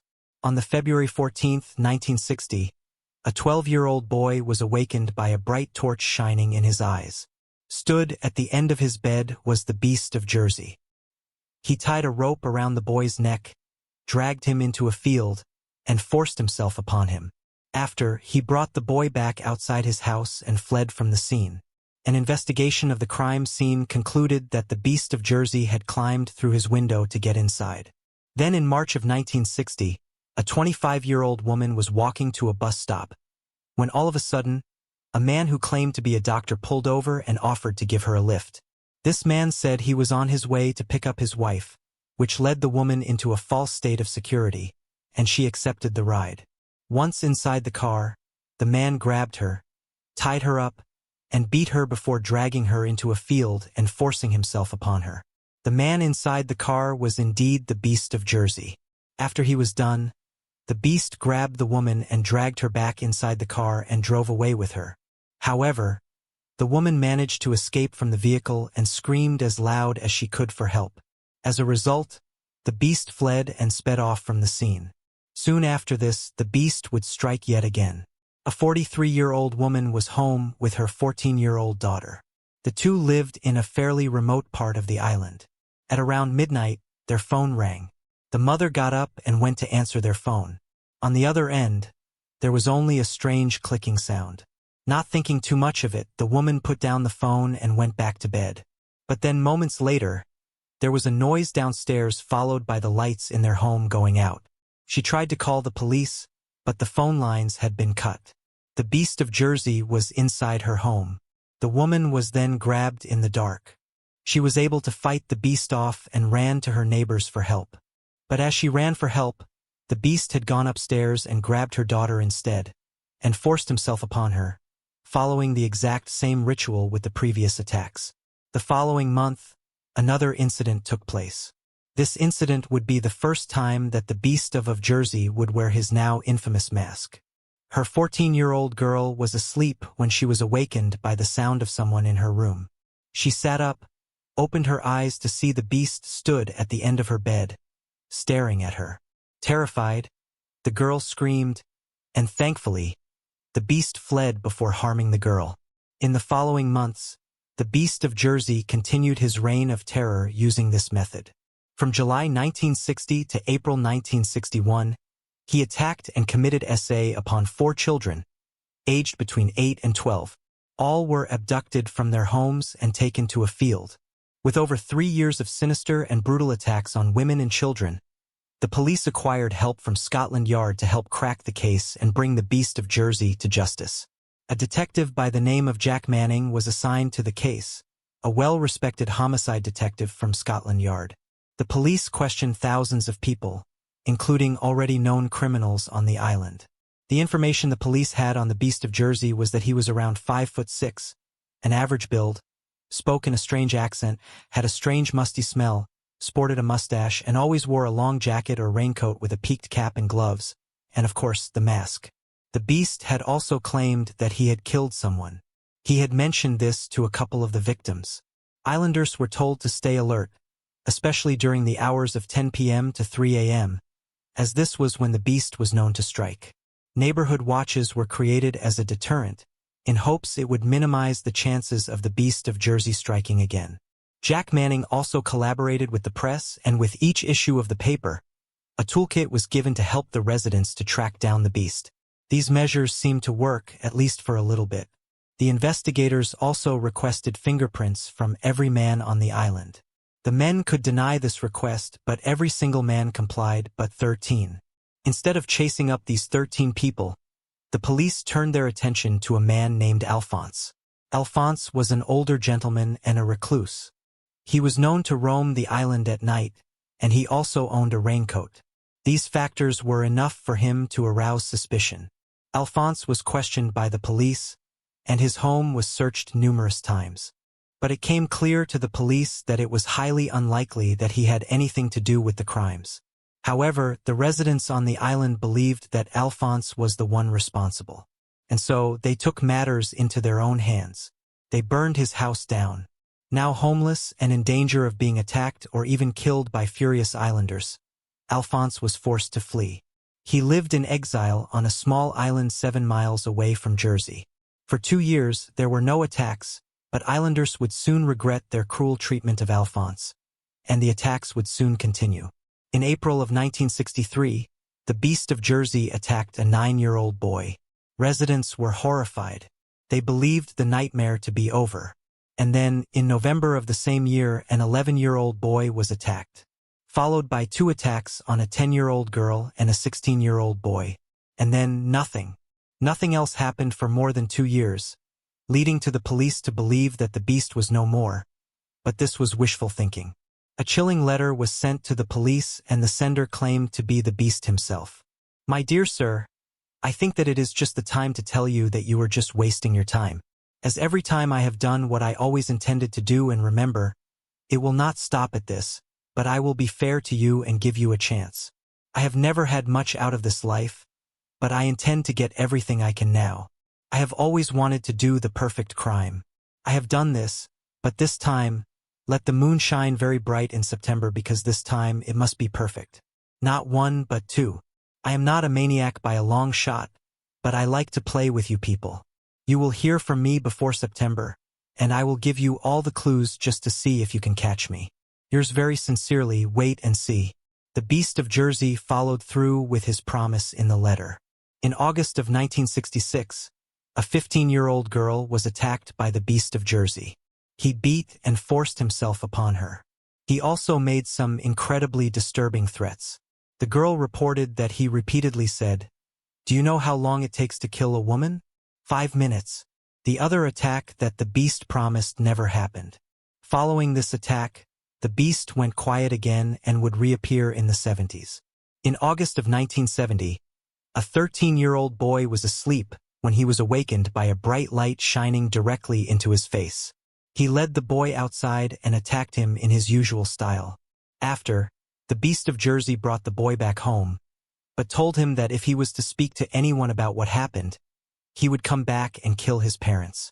The following morning, the boy woke up and tried his best not to speak of what happened to him, but his parents could obviously see that something was horribly wrong with him. He broke down and told his parents exactly what happened. By this point, the Beast of Jersey had been carrying out his depraved crimes for well over a decade. The police had interviewed and questioned thousands of people, yet they just couldn't seem to crack the case. And then, a rather unusual stroke of luck. On the July 10, 1971, 2 police officers were conducting their nightly duties and patrolling around the island in a car. The officers stopped at some traffic lights when a car whizzed by them at great speed. The officers were quick in pursuit. Whoever was in this car desperately tried to evade the police and even drove on the wrong side of the road to get away from them. And then the car crashed. The man in the car tried to run, but the officers were able to catch him, and he was taken back to the police station. In the heat of the pursuit, with adrenaline running high, it was only back at the station that the officers realized the gravity of the situation. They noticed that the man they had just arrested was wearing a very similar trench coat that the victims had reported the Beast of Jersey to wear, and it had a very distinct musty smell. He was also wearing bands around each wrist that had large nails protruding from them. Upon searching his pockets, they discovered that his jacket was lined with spikes. They also made a very chilling discovery. They removed a flashlight, a wig, and the haunting mask of the Beast of Jersey. The man they had arrested was Edward Pinnell. Edward was a 46-year-old man born and raised on the island of Jersey. He was a married man with a daughter and 2 stepchildren. Edward met his wife Joan at a foster home for children founded by her mother. Edward worked there as a kind of handyman. It's reported that he was very well loved by the children there. He brought them gifts and sweets and dressed up as Santa, and they even referred to him as Uncle Ted. Edward and Joan were married, but weren't really together. The 2 didn't get along and they weren't intimate. So Edward lived in an annex on the side of their home. The police, of course, had a long list of questions for Edward to answer. They knew very well they had the Beast of Jersey in custody. They just needed to prove it without a shadow of a doubt. Edward refused to answer the police's questions about his mask, outfit, and what he was doing that night. When they pushed that they knew he was the Beast of Jersey, he just replied, "Prove it." The police searched Edward's home for clues. They searched the annex attached to the side of his house and entered his bedroom. During the search, the police discovered a disturbing hidden room. Inside the room were multiple wigs, masks, and raincoats that were covered in various bodily fluids. When the police entered the room, It's reported they were hit with a strong musty smell. Photographs of the victims' houses covered the walls of the hidden room. It was clear that Edward had put a great deal of thought into every single attack he carried out. He knew the homes very well, where best to gain entry and when best to strike. He also kept the photographs as some kind of trophy. Inside the secret room, the police also found an altar covered with books on the occult and black magic with multiple ritualistic items, including a wooden sword hung on the wall. It is also said that he would perform animal sacrifices on the altar before going out on his attacks. Edward was not a smoker, nor did he have an Irish accent. He had left behind empty cartons of cigarettes at the crime scenes and faked the accent in an attempt to throw off the police. Edward was charged, and the trial would begin in November of 1971. The prosecution team brought up Edward's obsession with the occult. They also highlighted that he had a very strange fascination with Joel Dyer, and even claimed to be one of his descendants. Charles was a French man who lived during the 1400s. He lured hundreds of children into his castle and would sacrifice them to Satan, and he is said to have summoned a demon. The story of Jules de Rice is perhaps a story for the Disturbing History Channel one day. The prosecution team also presented how carefully Edward planned his despicable acts on the victims, showing his hidden room with the photographs of the victims' homes and the Satanist paraphernalia. Earlier in this video, I mentioned that out of all of the men on the island, only 13 refused to give fingerprints to the police. Well, it turned out that Edward was one of those 13 men. Frustratingly, if the police would have pursued this just a little further, the beast could have been caught long before. But the only previous conviction Edward had was from the time of Nazi occupation on the island. Edward had stolen food belonging to the Nazi forces and distributed it to the hungry locals. He was caught and imprisoned for months. Perhaps they didn't think that such a man was capable of committing such extreme levels of evil. Edward was also a well-liked man on the island and was known for taking part in many community events, and of course, for helping his wife with the foster home she ran. Many were shocked that he turned out to be the Beast of Jersey, leading him to being dubbed as a real-life case of Jekyll and Hyde. Edward was found guilty and sentenced to 30 years in prison.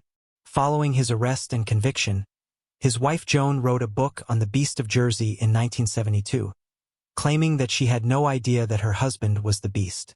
Although she tried to back up her claims and stated that they were only married in name and not very intimate with each other, many did not believe her story.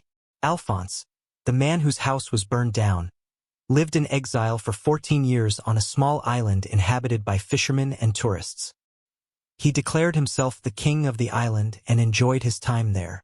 He did, however, eventually return to the island of Jersey. He passed away at the age of 97 in 2012. And now, get ready for something that will truly infuriate you. Edward was released from prison in 1991 after completing 20 years of his 30-year sentence, as he was considered to be a model prisoner and was even allowed to return to Jersey. Of course, the residents of Jersey had not forgotten the terror he had inflicted upon them, and so he was forced to flee the second they found out. He lived on the Isle of Wight for the rest of his days, dying in 1994 from a heart attack. Though Edward was only charged with 13 counts, it's believed that there are more victims that just didn't come forward. Some victims would later come forward, and it was those living in the children's home run by his wife, Joan. A February 2008 investigation on the children's home called Operation Rectangle found that some of the children recalled Edward climbing through the windows at night, wearing his mask and gloves to attack them. One witness confirmed that he used chloroform on sleeping children and removed them from their beds to perform his sadistic acts elsewhere. The documents of this investigation, which total more than 2,000 pages, were published online, but many of the potential witnesses are now dead or those that were unwilling to give live evidence. The allegations in the documents also point to high-profile 1960s politicians, and also point to a potential ring and many cover-ups. They also dug up shackles in the dirt, which would have been attached to the walls. Despite the allegations made against Edward in the investigation, there was no firm evidence to prove that he was responsible for any of the SA that occurred in the foster home for children. Although, of course, it's highly likely, if not certain. There is also an unsolved murder that occurred on the island of Jersey in 1966. Tula Hook was a 20-year-old woman who worked in Jersey in the summer of 1965. After her studies, she returned in the summer of 1966. She fell in love with the island and wished to make a home there.